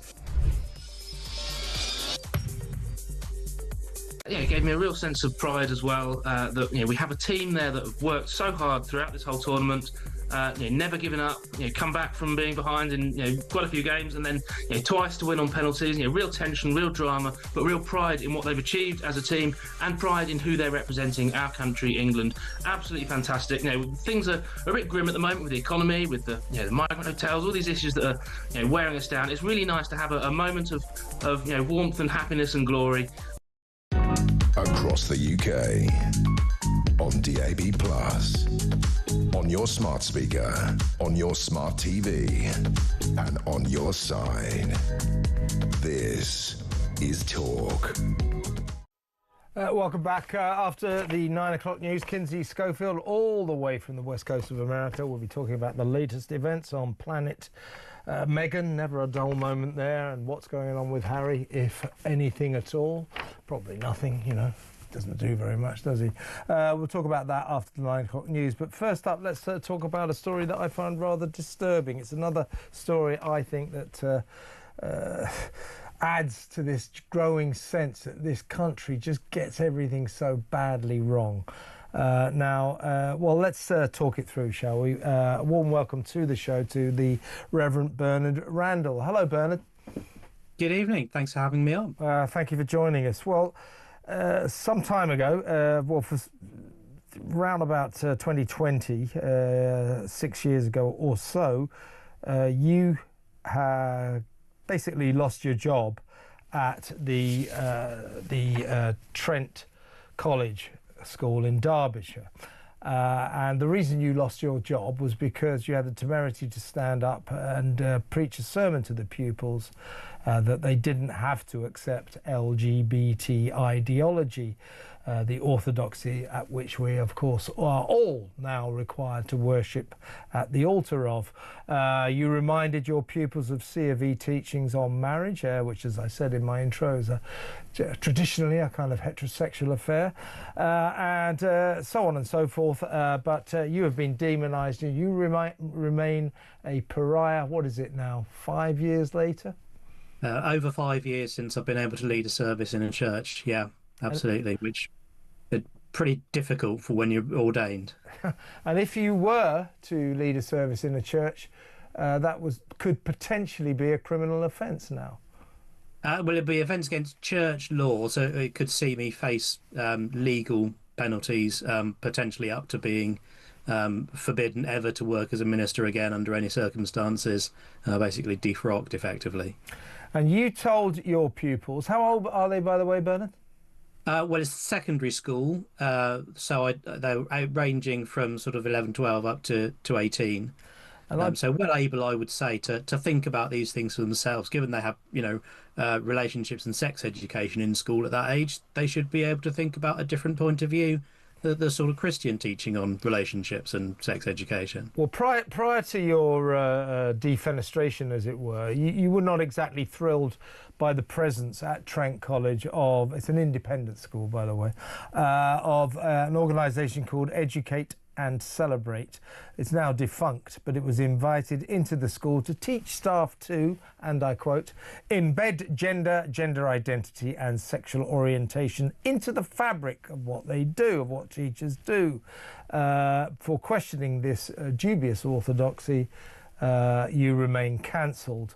And I believe that some of your pupils during this time when Educate and Celebrate were in the school, came up to you and said, do we have to sort of like obey all of this LGBT stuff? And that's why you thought, well, you'd give them a sermon to explain to them that they didn't have to. Yeah, absolutely. And I set out a positive view of the Christian understanding, the Church of England's teaching on marriage. I said, you may believe that biological sex is real and can't be changed. You can look at gender identity language and think it doesn't quite make sense, that sort of thing. But most importantly, respect the people you disagree with. And if you hold the LGBT view, that's absolutely fine too. We shouldn't have personal abuse or attacks on any of their stuff, but you make up your own mind. You don't have to accept anything anybody tells you to believe, and I would include Christianity within that. And that allowing them to think for themselves on this, that was the thing that was too much. Yeah, in your sermon you said you should no more be told to have to accept LGBT ideology than you should be told you must be in favour of Brexit or must be a Muslim. So pretty logical stuff if you ask me. But this fell foul of your boss's rules and regulations. What did they tell you that you'd done so wrong? Well, they main thing was that I had potentially upset people, though there was no evidence of anyone actually being particularly upset apart from one member of staff. And I would have thought the staff were grown up enough to deal with different ideas. But it was the potential to cause harm, unspecified, rather vague, and the fact that I hadn't followed advice of other staff. Those other staff were the people who were very pro-LGBT stuff and didn't want me speaking about the Christian view. Well, sorry, Christian minister, Christian chapel, Christian act of worship in a Christian school, I will talk about the Christian point of view, but leaving open that people can have different viewpoints, which is absolutely fine by me, but not fine by them. Well, you're an Oxford graduate and a former Cambridge University Director of Theology. And of course, clearly you believe in what you might call the traditional tenets of the Christian faith. It seems to me that is your crime, that somehow or other to believe in those traditions is no longer not only fashionable, but actually acceptable. And bizarrely, the people who have most accused me of a crime are the Church of England. Because I was reported to safeguarding authorities for this terrible sermon, which people can read online themselves, christianconcern.com, they can click through and find it. The secular safeguarding authorities have all said, yeah, there's nothing to see here, there's no problem. The church's safeguarding authority said, yes, this could be harmful. So people within the Church of England, not all of it, I hasten to say, but some people within the Church of England in positions of authority saying the church's own teaching is harmful, which I just find mind-blowing. And effectively what I'm being punished for is my beliefs, which are the beliefs of the Church of England, rather than anything I've done wrong or any harm I've actually caused. It's simply having the temerity to say, well, actually, Christian marriage is quite a good thing. Yes, but because of your belief in traditional Christian marriage, you have been ruled by the Church of England a safeguarding risk, someone who might cause spiritual and emotional harm. This is the Church of England saying this. Well, you know what's bad news for you, Bernard? If Justin Welby wasn't the Archbishop of Canterbury when you got in trouble, you might have been all right. But this smacks of his idea of what the Church of England should be, some kind of woke organisation going along with all the fashionable orthodoxies of the time. I think there's some truth in that. It's not just Justin Welby. I think there's a sense in which that the sort of woke has infected a large part of the sort of bureaucratic side of the church. I mean, if you go to many parish churches up and down the land, they're doing brilliant work, and they're talking about Jesus, and they're teaching the teachings of the church in very effective ways. But the bureaucrats sitting in the central offices seem to have lost touch with the meaning of being a Christian, as far as I can see. I would agree, and you're still cancelled effectively all these years on. Now you're 52 and you've got a wife and a kid, a daughter. Times must have been tough. Yeah, it's been very difficult. I mean, I've been supported by some great people. Christian Concern that I mentioned earlier have been brilliantly supportive, particularly in the sort of the legal goings on that there have been, trying to unravel everything that's happened, and private messages of support from other clergy. But yeah, it's been very difficult when you are persecuted by the world. As a Christian, you kind of expect a certain amount of that, and you're fortified against it. When you're persecuted by the church, which is the organisation that should be standing up for you and supporting you and lifting you up, when they oppress you, that can make it really, really difficult. So yeah, there have been some very dark times along the way in the last 6 years since that sermon. And now that you're not allowed to pursue your important profession, of course, how have you managed to sort of get by? Well, I've been working for a sort of adult education provider who have been very good to me, but it's part-time. It's a lower salary than I was on, so it pays the bills, but it's not brilliant. And most importantly, it's not what I feel called by God to be doing. Do you? I've got to go in a second, Bernard. But do you still hope that the Church of England will see the error of their ways and welcome you back into the flock? I have to trust at some point they will. I don't know what I'll do if they don't. Well, Bernard, my sympathy to you. Thank you very much for talking to you, and we'll keep in touch. We really will. Thank you. That's the Reverend Bernard Randall. Persecuted because he's a Christian and he's a member of the Church of England. He's a vicar for the Church of England. What is that all about? Again, it's all going wrong, isn't it? 0344 499 1000. Let me know what you think about that. When we come back, Kinsey Schofield on Meghan. Stick around.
the UK. On DAB+, on your smart speaker, on your smart TV, and on your side. This is Talk.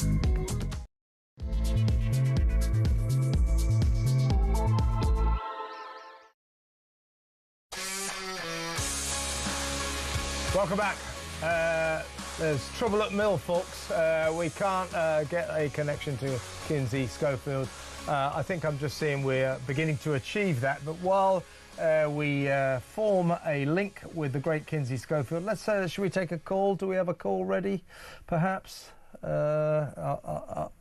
Actually, Kinsey's going to be there in 30 seconds. So, all right, let's quickly talk to Dinny, shall we?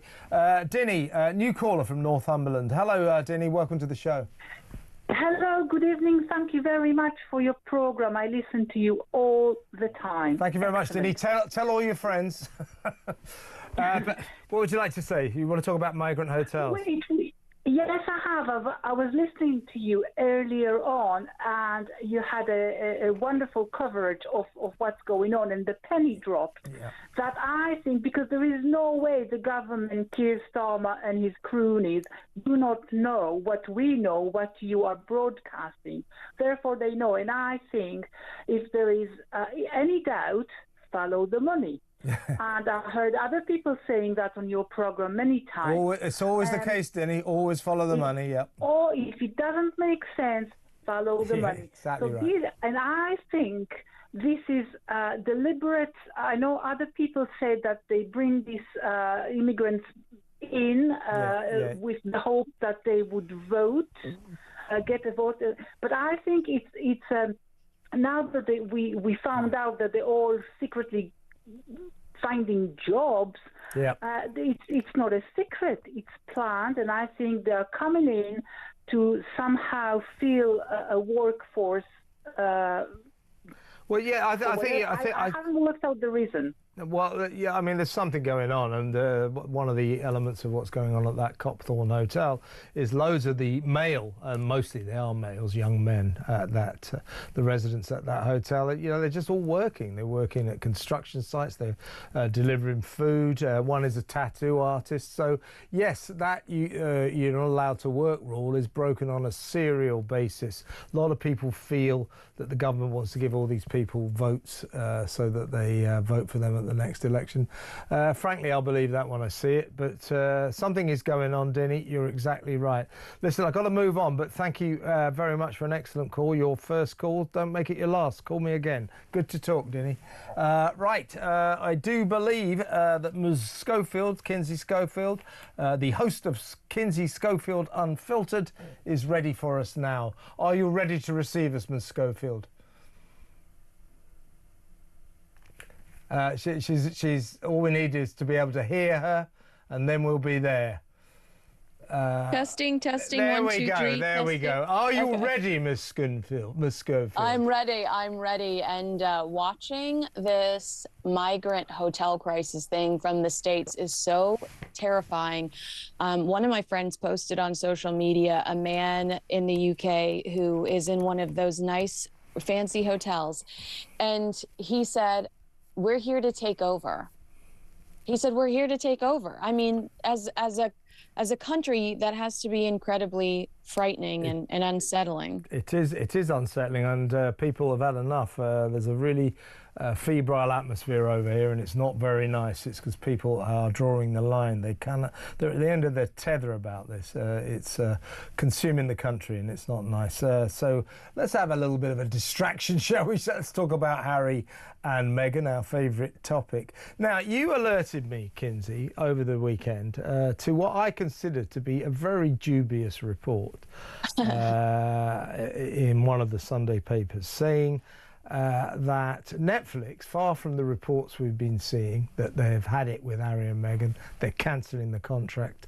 This report said that Netflix are in fact negotiating a new solo contract for Meghan. Well, I would ask to that story, why why would they be doing this? She's failed at every turn. On the same day this story was published, another paper, the Sunday Telegraph, ran a story saying that Netflix bosses were counting the days until they can jettison their ongoing Markle problem, that they can't wait to get rid of her. Now, that smacks of the truth. Why would Netflix they don't want to keep her, do they? I think that this reeks as a last-ditch effort to try to save the deal, so that... By Netflix? Why would they want to save the deal? By Meghan. I think. Oh, by Meghan. I got that. Okay. Yeah, I don't really see... I can see Meghan's team saying, well, no, we should leak that and this is all hypothetical, we should leak that we're still in discussions because there's time for Netflix to change their mind. We understand that this all expires in September. But yeah, it's so opposite of everything we've heard over the last week or so. They said specifically that her season 2 of With Love Meghan was going to be the jump off point for this next contract. That doesn't make sense to me when I heard that the only reason she got a season 2 was because Netflix was milking that return on investment. It took Harry and Meghan 2 years to actually execute one project for them, which was the Harry and Meghan documentary. 2 years, multiple production companies. It was the single only successful commercially project that they executed for Netflix. We've gone over the cancellation of Pearl before it even began, Heart of Invictus, Live to Lead, the Polo docuseries. Everything else was a flop. And I even think that Meghan's show With Love Meghan is considered a flop. But the way that this person tries to justify this, they said people point to Polo was a flop, but it's worth remembering that Harry and Meghan was the biggest documentary for Netflix in 2022. That alone could afford them 50 flops, and it still would be worth it for Netflix. How so? You and I both know that you're only as relevant as your last hit. You are only as relevant as your last good execution. And it's been too long since they've provided them with any quality content. And I use that phrase very loosely, like her fruit spread. Well, as usual, Kinsey, you've helped me make sense of this situation. That, of course, is the explanation, isn't it? That these desperate rumours of perhaps continued talks between Netflix and Meghan are being put around almost certainly by Meghan's people. Well, listen to this line. With Love Meghan has been worth it too. It's done really well, especially in America, which is the only place that matters. That would come from Meghan's team. Yeah, and actually, with all due respect to America, of course it matters. It's the most important sort of a commercial country in the world for everything, but especially for show business. But whilst America matters, showbiz is international now. It's global. Netflix is a global streaming service, and this parochial obsession with America no longer counts. They need hits around the world. They need hits in Australia. They need hits in Britain. They need their programs to succeed all over the planet, and her program With Love Meghan didn't succeed anywhere, let alone America, did it? No, and they said that if you're in the top third of Netflix, you're getting another deal. No, you're not. This is rubbish, isn't it? Think about all of the shows that were loved on Netflix that got killed because they were too expensive or there was too much drama behind the scenes and it just wasn't worth it. Yeah, I don't know. I've said to you before, and I'll say it again, if they chose to hang on to her, I would not be surprised because they, according to Ted Sarandos in the Variety article, are partners with her in the As Ever commercial venture. I also don't think that the theory is too far off that they'd like to maintain a relationship with her in case things go south. Rumors over the weekend circulating that after Prince Harry went to Angola, he spent a few days alone in Botswana, and that Meghan was furious that she couldn't get a hold of him. I mean, these are the types of stories that are circulating today. Is everything hunky-dory at home? I don't know. I can't imagine that it's sort of going all that well right now at home, because it's not going well at all, generally speaking. But you're right. I mean, this nonsense about, after they had the hit with Harry and Meghan, their first series, which did do very well, they've got leeway, for 22 flops. That's rubbish. That's garbage. Yeah. What I think has worried Netflix and anyone else involved with Harry and Meghan for commercial reasons ever since Harry and Meghan, the documentary series that basically poured a bucket all over King Charles, a bucket all over the royal family, called them racists, called millions of bemused Brits, including me, slave drivers, and so on and so forth. What everybody knew is, even though that's a load of old cobblers is not true, it's quite compelling to listen to these two insulting people, insulting Harry's dad and his relatives. It's quite good entertainment. So I think that what people at Netflix and people in Hollywood concluded after this was, well, okay, they did that well. They're good when they're dumping on the king and his family, like they did in the Oprah interview. But when they're not doing that, they've got nothing left in the tank. They've got nothing left to give. When they try and do things that aren't dumping on the royal family, they're hopeless. So then you got... Right, because you've seen this huge decline in their popularity the more that they both claim that they're pursuing joy or that they've moved on. Yeah. Like Meghan's like, I'm pursuing joy. And we're all like, no, you're not. Yeah. We're not buying that. Yeah.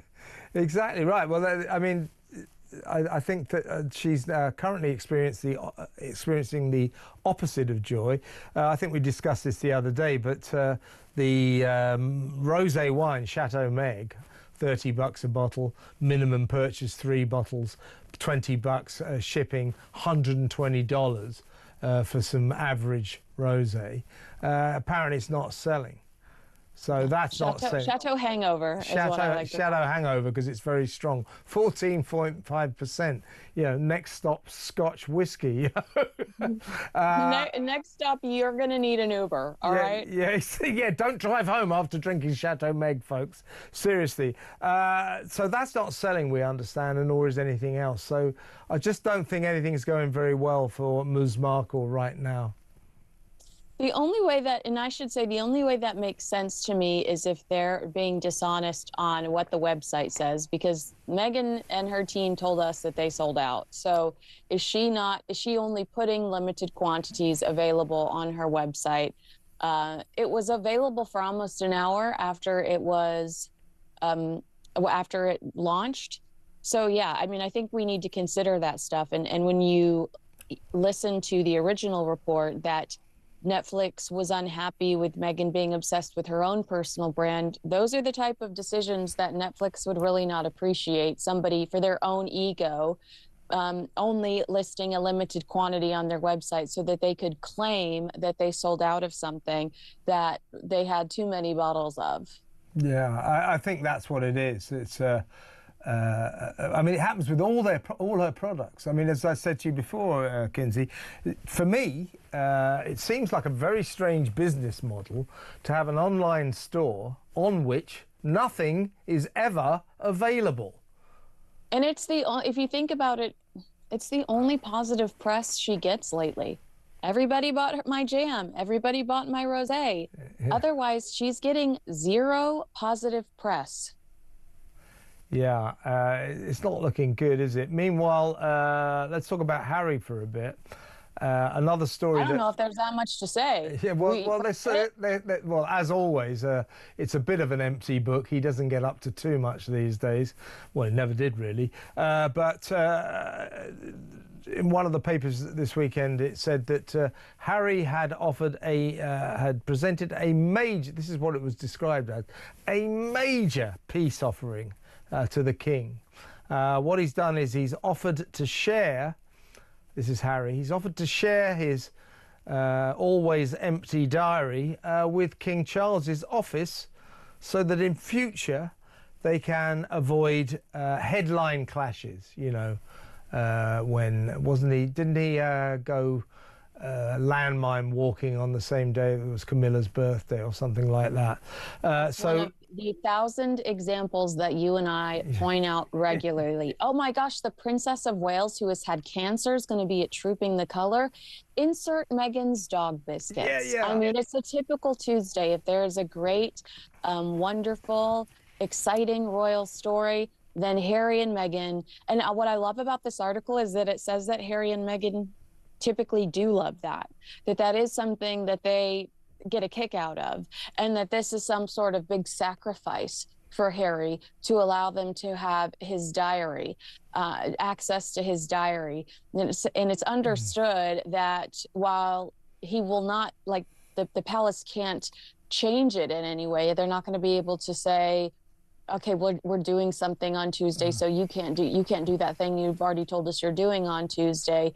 It's the first time since 2020 that Prince Harry's been open to Prince William being given knowledge of his movements. I mean, are you kidding? This is how charitable are you? What a charitable sacrifice from this worthless little twerp that his brother's going to be able to know when he jumps on a plane to talk about climate change in wherever. Yeah, for money. And I mean, as I said earlier, I mean, this was billed as a major peace offering. Well, if that's a major peace offering, I'd hate to see a minor peace offering. I mean, it's nothing, isn't it? I mean, what does his diary say? You know, next Tuesday, going surfing. Thursday, we'll smoke 10 joints. Gotta pick the kids up at school again today. Pick kids up, get up, you know, watch Meghan make lousy TV series, so on and so forth. I mean, you know, what's it going to be in his diary anyway? And, you know, I just don't see this as a major peace offering, do you? I mean, I feel like a major peace offering would be coming out and being like, you know what? No one in my family's racist. Sorry about that. Like, there's no royal racist. That would be a major peace offering, trying to undo any damage you've done over the last 5 years. Letting us know when you're getting your teeth cleaned is not doing us any favors. Like, I'm sorry, that's not going to benefit us at all. And, you know, I'd also say that when the royals really don't want to get kicked off the front pages, they do what they have to do to ensure that it's their pictures that dominate. But we obviously see Meghan during really great campaigns that William and Catherine are in the midst of. All of a sudden, she starts posting pictures of the back of her kids' heads. So that ends up splashed on all of the newspapers. Like, why? Why are the newspapers? Well, I don't care what the back of Archie's head looks like. I'm sorry. Well, it looks very red. But when she's, you can tell when she's frustrated by the levels of publicity she's achieving. She shows us an especially large bit of one of her kids' heads, doesn't she? You know, you get a really big shot of the back of the head. I mean, it's just this bizarre kind of ritual that she seems to go through. And what makes me laugh about this, Harry has offered to share his empty diary with King Charles and William so that they can avoid future headline clashes. Well, these are exactly the sort of clashes that Meghan stands accused of going out of her way to engineer, aren't they? I mean, she orchestrates these. Yeah, and that's what the article said. It says typically Harry and Meghan voluntarily do this. So that, I guess, is why this is some big charitable moment from the pair. But you know, it's convenient that Meghan Markle, the only one that actually probably has a busy schedule, Drew Barrymore show, having someone else cook the cookies that I take on the Drew Barrymore show and picking them up, whatever. Definitely not getting her clothing. Don't forget, Quincy, chopping fruit, lots of vegetables, chopping.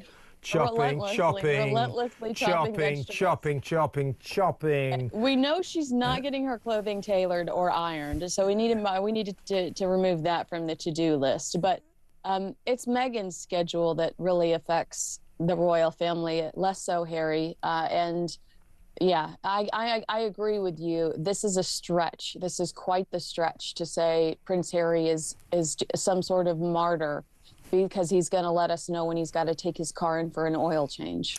Exactly right. Now, with Meghan, though, I mean, she's gone quite unusually quiet, hasn't she? I mean, she hasn't posted anything on Instagram for, for 7 or 8 seconds. No, I mean, she genuinely hasn't published anything on Instagram for quite a long time by her standards. What do you put that down to? Because she tends to post a lot when she's trying to sell something, ahead of the wine release. I mean, she was absolutely frantic on social media. So now that she's gone very quiet, what do you think that's about? Do you think she might be sulking a bit about the Netflix deal or something like that? Or the lack thereof? Well, I wish that her audience would notice that. And I feel like I wish her audience were astute enough to notice that, like, if she's not willing to receive comments, if she's not willing to engage with you online, this is a one-way conversation with one objective and one objective only, and that's to take your money. So yeah, you've made a really good point that she's only willing to be active on social media when she's trying to take from your wallet. Otherwise, she goes quiet. We know she's not working on Meet Me at the Lake because Page Six exclusively reported that there's no director, no cast for Meet Me at the Lake 2 years after it was announced that Netflix bought the rights for Harry and Meghan. So we know $2 million, right? Or was it $3 million? Yeah, it was a ludicrous amount of money. I think it was $3 million, 2.2 million pounds. Yeah.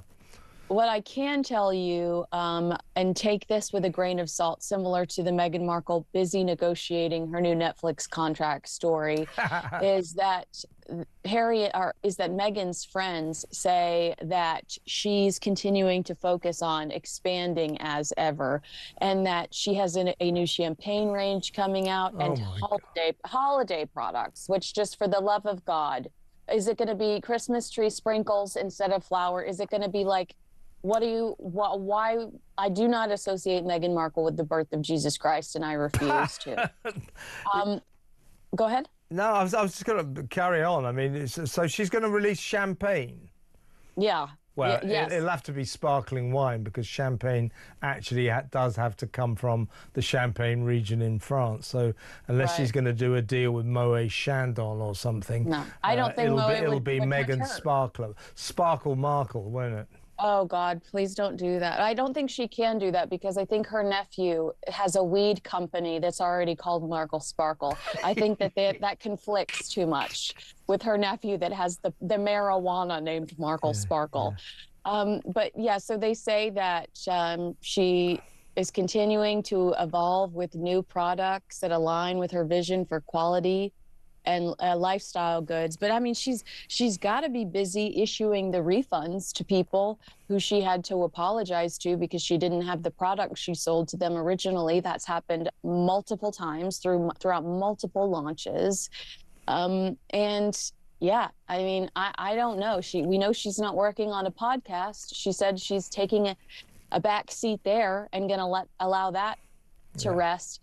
Nothing that she does makes any sense. It was like this vomit of brand launches at the beginning of 2025, and then she completely disappears. There's a lack of consistency, and it's I can't imagine actually being a fan of hers. Do you want to know her problem, Kinsey? Where do we start? Yeah, all right. Her very basic, essential problem. She's just not very good at stuff. She's just not very talented, and nothing she does works out. Before you go, a few words about Meet Me at the Lake.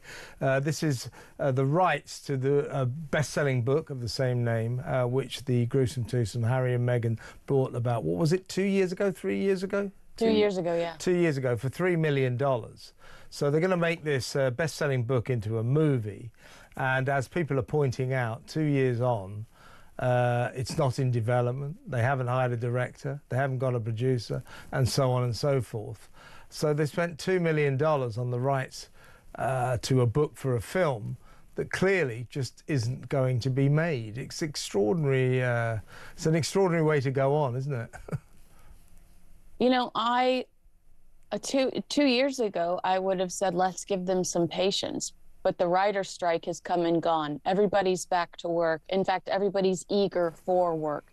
It seems like Netflix is eager was eager for this project to get going. The fact that it hasn't, I think, is completely unacceptable. Okay, let's pretend that Harry and Meghan are as popular as they used to be. If it was announced that Harry and Meghan purchased the rights to this book, and you were somebody that was just in the pop culture space and you wanted to make a name for yourself, you would be banging down their Montecito door saying, let me direct this. I want to work on this. Let me help develop this script. That's not happening because Hollywood has turned their backs on Harry and Meghan. By all accounts, this is a pretty decent book. It's a pretty decent story.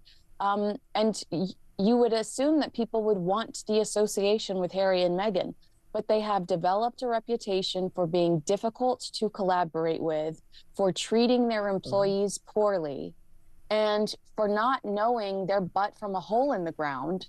And so if you are experienced or do want to grow in this profession, it's not worth the effort. It's not worth it because you don't want to go fight with these two imbeciles that, have been given everything because of Harry's DNA. And it's ridiculous. It's ridiculous that you're from Hollywood. You understand how it goes. I used to live there. I understand how it goes. You can't just stand up and say, right, we're going to make a movie. We don't know anything about it, but we're going to make a film. You can't do it like that. It just is never going to work. So you've got these two neophytes who know nothing about making films, nothing about producing films, directing them, all the organisation that has to go into it, and yet they announce, we've bought the rights, $3 million. It's absurd. It's just so absurd. But it keeps us occupied, doesn't it, Kinsey? And we will carry on monitoring the increasingly strange lives of this couple, the gruesome twosome, at their Montecito mansion in the sun on the west coast there. And it's great to talk to you, as always. We'll talk again on Tuesday. So thanks, Kins. See you Thursday. No, not Tuesday, Thursday. What am I talking about? I'll talk to Kinsey on Thursday, as always. Next up, we're going to break now. We'll take your calls. I'll read some of your messages. We may have some WhatsApp voice notes as well. So lots still to come. Stick around, folks.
as well as solar and all the rest of it. But we need to get serious about this because the technologies of the future, if we're going to hope to compete, when you go on your ChatGPT or your Grok or something, or even Google and look something up now, you're using huge amounts of energy for the great big data centers that artificial intelligence require. And we are going to get left in the dirt unless we get real on this. The answer, in my humble opinion, is to get real about nuclear energy. It's why the French are so much better than us on this respect only.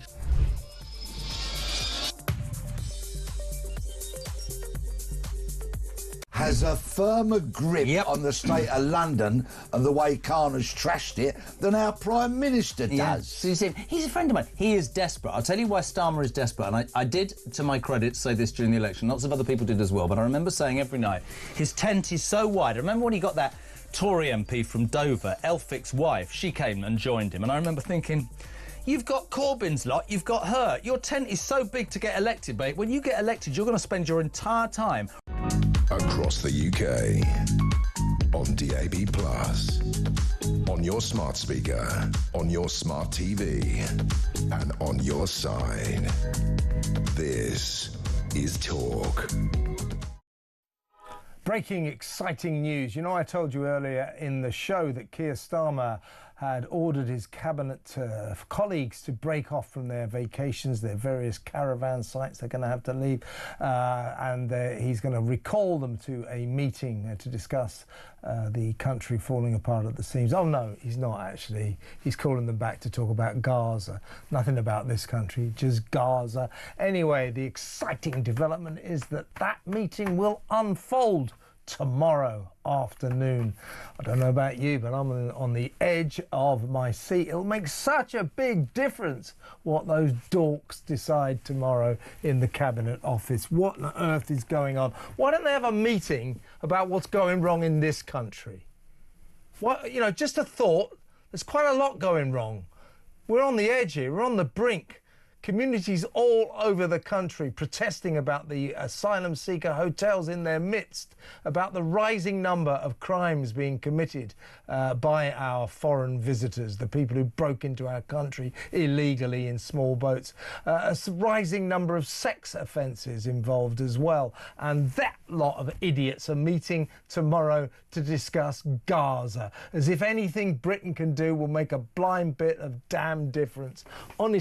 Honestly, folks, let me know what you think. 03444991000. Got some WhatsApp voice notes. We'll go to the phones in just a second. But here's Michael on the migrant hotels. One thing is giving them a bed and a roof, but one thing is they're taking the mickey. They are taking the mickey out of us. It's not their fault. I mean, you go where the honey and the gold is, it's our fault. And I'm telling you, heads are going to roll, and this country is going to be in a revolt. There is going to be carnage. Well, I hope there isn't, Michael, but a lot of people fear that this country is fit to erupt, that people have had enough. And Starmer and his gang, his gormless gang, won't listen to us.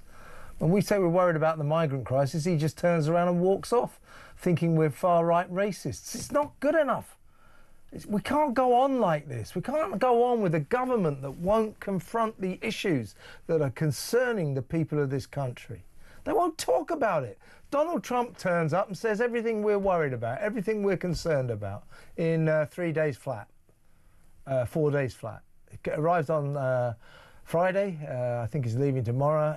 He said it all, everything we ever wanted to hear. We have a government that won't talk about these things. They won't talk about the madness of net zero. They won't talk about our migrant crisis escalating, spiralling out of control. They won't talk about any of these things. Trump comes here, that we have a brief shaft of light onto the situation that will now be closed by a government that won't discuss it, but they are meeting tomorrow to discuss Gaza and maybe recognising Palestine. Brilliant, isn't it? Absolutely brilliant. Shall we listen to one more WhatsApp voice note before we go to the phones? This is Ian again on the migrant hotels. Hi, Kevin. So I live very close to the Copthorne Hotel, and we know what a dump it's become round there. But that's not really my point. My point is my council tax here for a two-bedroom flat is something like £3,000 now. I get nothing for it, and I'm funding all this nonsense for these people to get everything put on there in front of them on a plate. It's just disgusting. Why should I pay such a huge amount of money just to have bins emptied and roads not repaired and people to have huge council salaries? But then in addition, I'm now paying for these freeloaders. It's got to stop. Well, there's Ian vocalising the concerns of pretty much the entire nation. It's ridiculous. Why are we paying all this money so that these people can live in free luxury. Why? Why are we doing this? I mean, if we must provide them with a roof over their heads, okay then, I guess. Although I can probably think of better ideas, but not 4-star hotels with free food 3-4 times a day, constant deliveries, free phone calls to their home countries, their own mosque. I mean, it's ridiculous. 03444991000. Now, that WhatsApp voice note was from Ian. He lives in the Copthorne area, and so does my next caller. He is Graham, and he's from Crawley, which is near Copthorne. Hi, Graham. Hi, Kevin. Can you hear me? Yeah, gotcha. Yeah. What would you like to say? Yeah, well, I live in the village of Copthorne, and I live a stone throw away from the hotel. Yeah. And obviously the what you had on earlier was obviously makes a lot of sense to what I've seen in terms of ambulances, quite a few going in, police cars. We see a lot of them walking through the village. A lot of these residents getting on buses and disappearing wherever. We've also got another hotel a mile up the road, which is the Copthorne Effingham. So we have another one up there. And that's a migrant hotel as well? Yes, it is, yeah. So you've got, Graham, I don't know about the Copthorne Effingham, but I do know about the Copthorne Hotel. They've got getting on for 600 people living there, 220 rooms packed out. Now, that's 16th century grade 2 listing building. They've got 4 poster beds in their rooms. You probably remember it when it was open to the public. I have a vague memory. I used to work on a local paper in that area, and I seem to remember going to a sort of Christmas function there once. And it was a very nice, you know, classic 4-star, luxurious, rural hotel in the heart of the countryside. What sort of a place has it become now? Well, it's one of those, they do keep it quite hidden in terms of who goes in it. So somebody looks after the landscaping very well, so it looks, but the actual name has been removed from the front. Yeah, I've seen that. It's all blanked out, isn't it? Yeah. Yeah. So there's a guard at the front of the entrance. So, yeah, you see them crossing the road. As I said, you see a lot of them getting on the bus. And yeah. So you've gone, Graham, from living in a lovely village with a lovely 16th century listed hotel to living in a lovely village with hundreds and hundreds of illegal foreigners living among you. That must rather annoy the local community, doesn't it? Yeah, well, if honest, it annoys me, and I think it annoys others as well. But I mean, 2 years ago, and I suppose where I'm coming, 2 years ago, I wasn't that clued up on what was going on. It's only like your shows have kind of highlighted a lot of this, and I think it was last year or the year before my daughter got off the bus near the hotel, and she was walking back from school, and a man was coming the other way, obviously from the hotel, and he stopped her and he asked, she kind of ran off before he said anything, but she thought he was going to offer her drugs, but she kind of scarpered. But that was a long time ago, or 2 years ago. So again, back then we weren't fully clued up what was going on, but I think it's been there a good 3-4 years. I think they've possibly been in there. I think it was October 23. It was voted in as a migrant hotel. So what are you talking about? A couple of years. Yeah. But you know, I don't know if you watched some of the footage that we showed earlier in the film, but you're talking about drugs. Our friend Aston Knight, who worked there, he went into a room and there's a big pile of weed, a grass grinder, a big Rizzler papers. So good to see that they've found themselves hobbies in which to occupy themselves during the long and boring days. That's nice, isn't it? Yeah, well, yeah, it is. It is. It's just, I suppose the thing as well, Kevin, is I've got 2 daughters, and I say to them about not going out in the village on their own anymore. I'm conscious of it now, and I'm not saying they're all like it. I'm not. No, of course not. Some of them I have seen. I wouldn't want to be. You know, you wouldn't trust them by the looks of them, and I'm just saying that because they look dodgy. Yeah. And unfortunately, Well, it must be for you, a resident of Copthorne, lovely village in the Sussex countryside, having to tell your two daughters, you know, be careful when you're out there. Yeah, be careful of these people. I mean, I bet you never thought you'd have to say that where you live, did you? No, not at all. As I said, it's just, well, it's all changing. Everywhere you look now, isn't it? It's all changing. Everywhere. Graham, thank you so much for calling. A really interesting insight to what it must be like to live there. That's Graham from Copthorne, where this Copthorne hotel is that we featured earlier. The Asylum Seeker luxury hotel where they can't do enough for the residents. The service users, as they're described. Yeah. More like scroungers, if you ask me. Let's go to break. More calls, more messages when we come back.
Across the UK, on DAB+, on your smart speaker, on your smart TV, and on your side.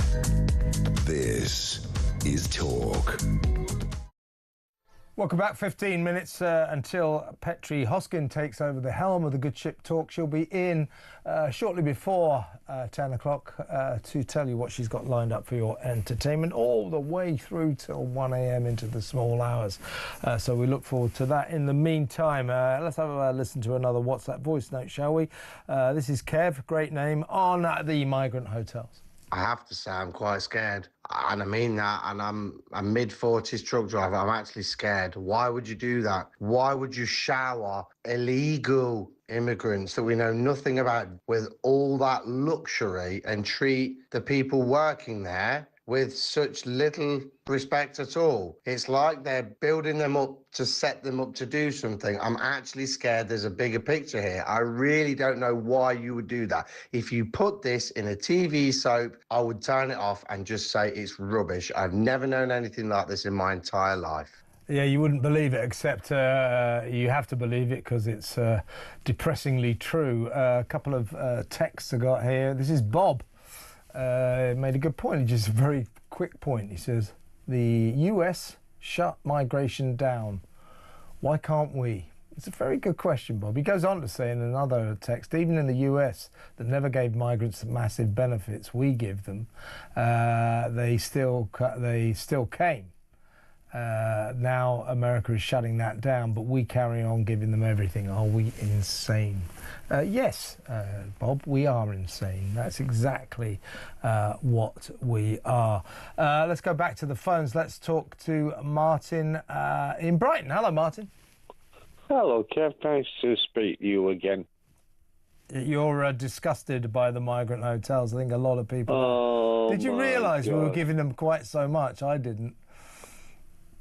Nope, I didn't have any idea at all, Kev. But when I saw the documentary tonight, which was fascinating, I was just watching it and I was thinking, my God, I'm 64-year-old. I've been married, but I've never had a gaff, anything that looked as nice as what that was. I must admit though, Kev, no, I say I'm just totally disgusted, right? Because as I said, I worked all my life, and now I'm sorry, this country has gone, as Mike Graham always says, it's gone down the gurgler. Down the gurgler, and Mike's exactly right. What I think concerns you, concerns me, concerns the people of this country, decent citizens, is this. We have a government, they're meeting tomorrow, they're having an emergency meeting tomorrow about Gaza. They're coming back from their holidays for that. But they're not having an emergency meeting to discuss the fact that this country is falling apart at the seams, the fact that communities all over the nation are demonstrating outside their asylum seeker hotels, the fact that more than 600 more migrants came across yesterday, thousands coming across every week. They're not having a meeting about any of that. They're having a meeting about a foreign country. There's this feeling, isn't there, Martin, that this government just doesn't care about us.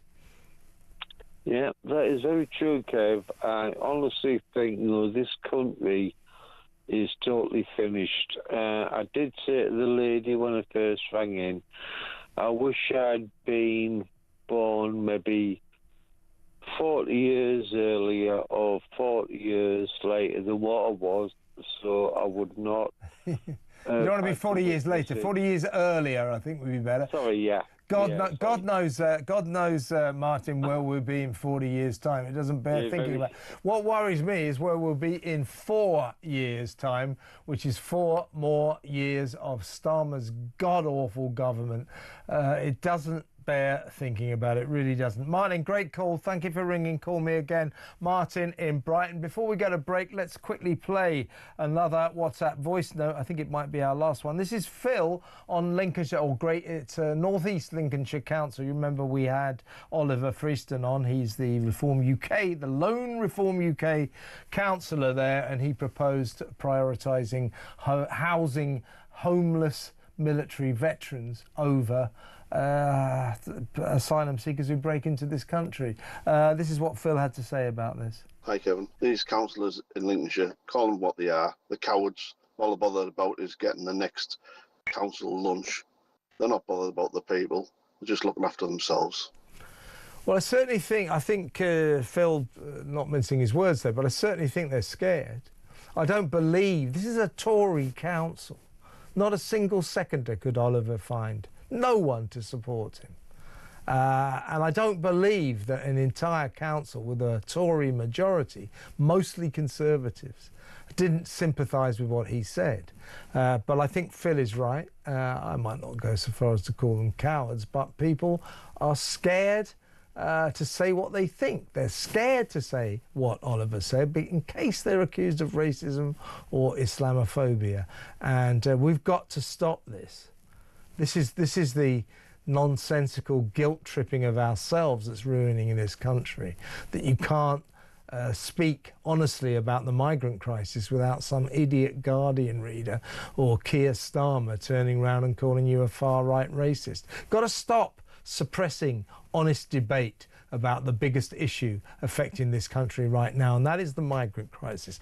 A new poll has revealed that the next election will be decided on the migrant crisis. So all these politicians who don't really want to talk about this, all these, oh, no, it's the economy, it's the cost of living, it's net zero. All these issues are easy for them. They don't want to talk about the migrant crisis. They want to diminish it and say, oh, it's not that important. Well, it is going to be the major issue that will decide the next election.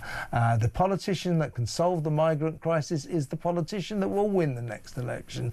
And that, folks, is a fact. Let's go to break. More calls when we come back. Stay where you are.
You are not going to be able to stop it by having people monitor social media and delete a few accounts. That ain't going to work. That is not going to work. People are talking in the towns and cities. They are speaking amongst each other. You've got a party in power which just singularly cannot focus on this, cannot grasp it, cannot do what needs to be done.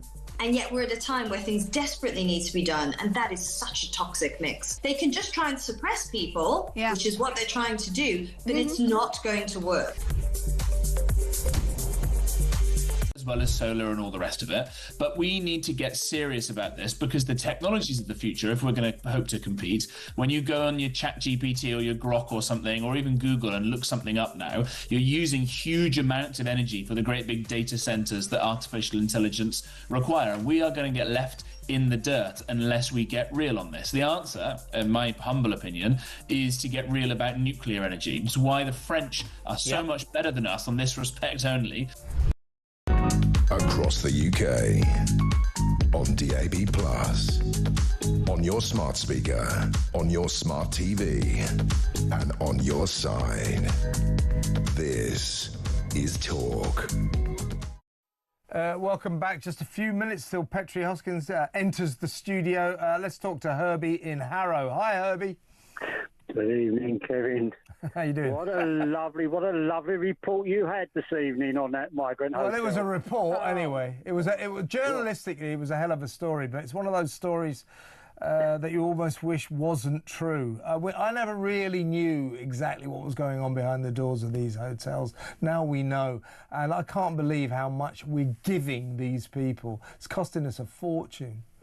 Well, I'll tell you what, Kevin, we need, as the government's meeting tomorrow, the cabinet's meeting tomorrow, can somebody please go down there with the video while they're sitting down there and make them watch that video and say, this is what you are doing to our nation, this is what you are doing to our people, What have you got to do to resolve it? You're talking about Gaza. What about our problems here where people are starving, people are homeless and everything else, and you're feeding these people with everything for nothing, and we're paying for it? What the hell are you going to do?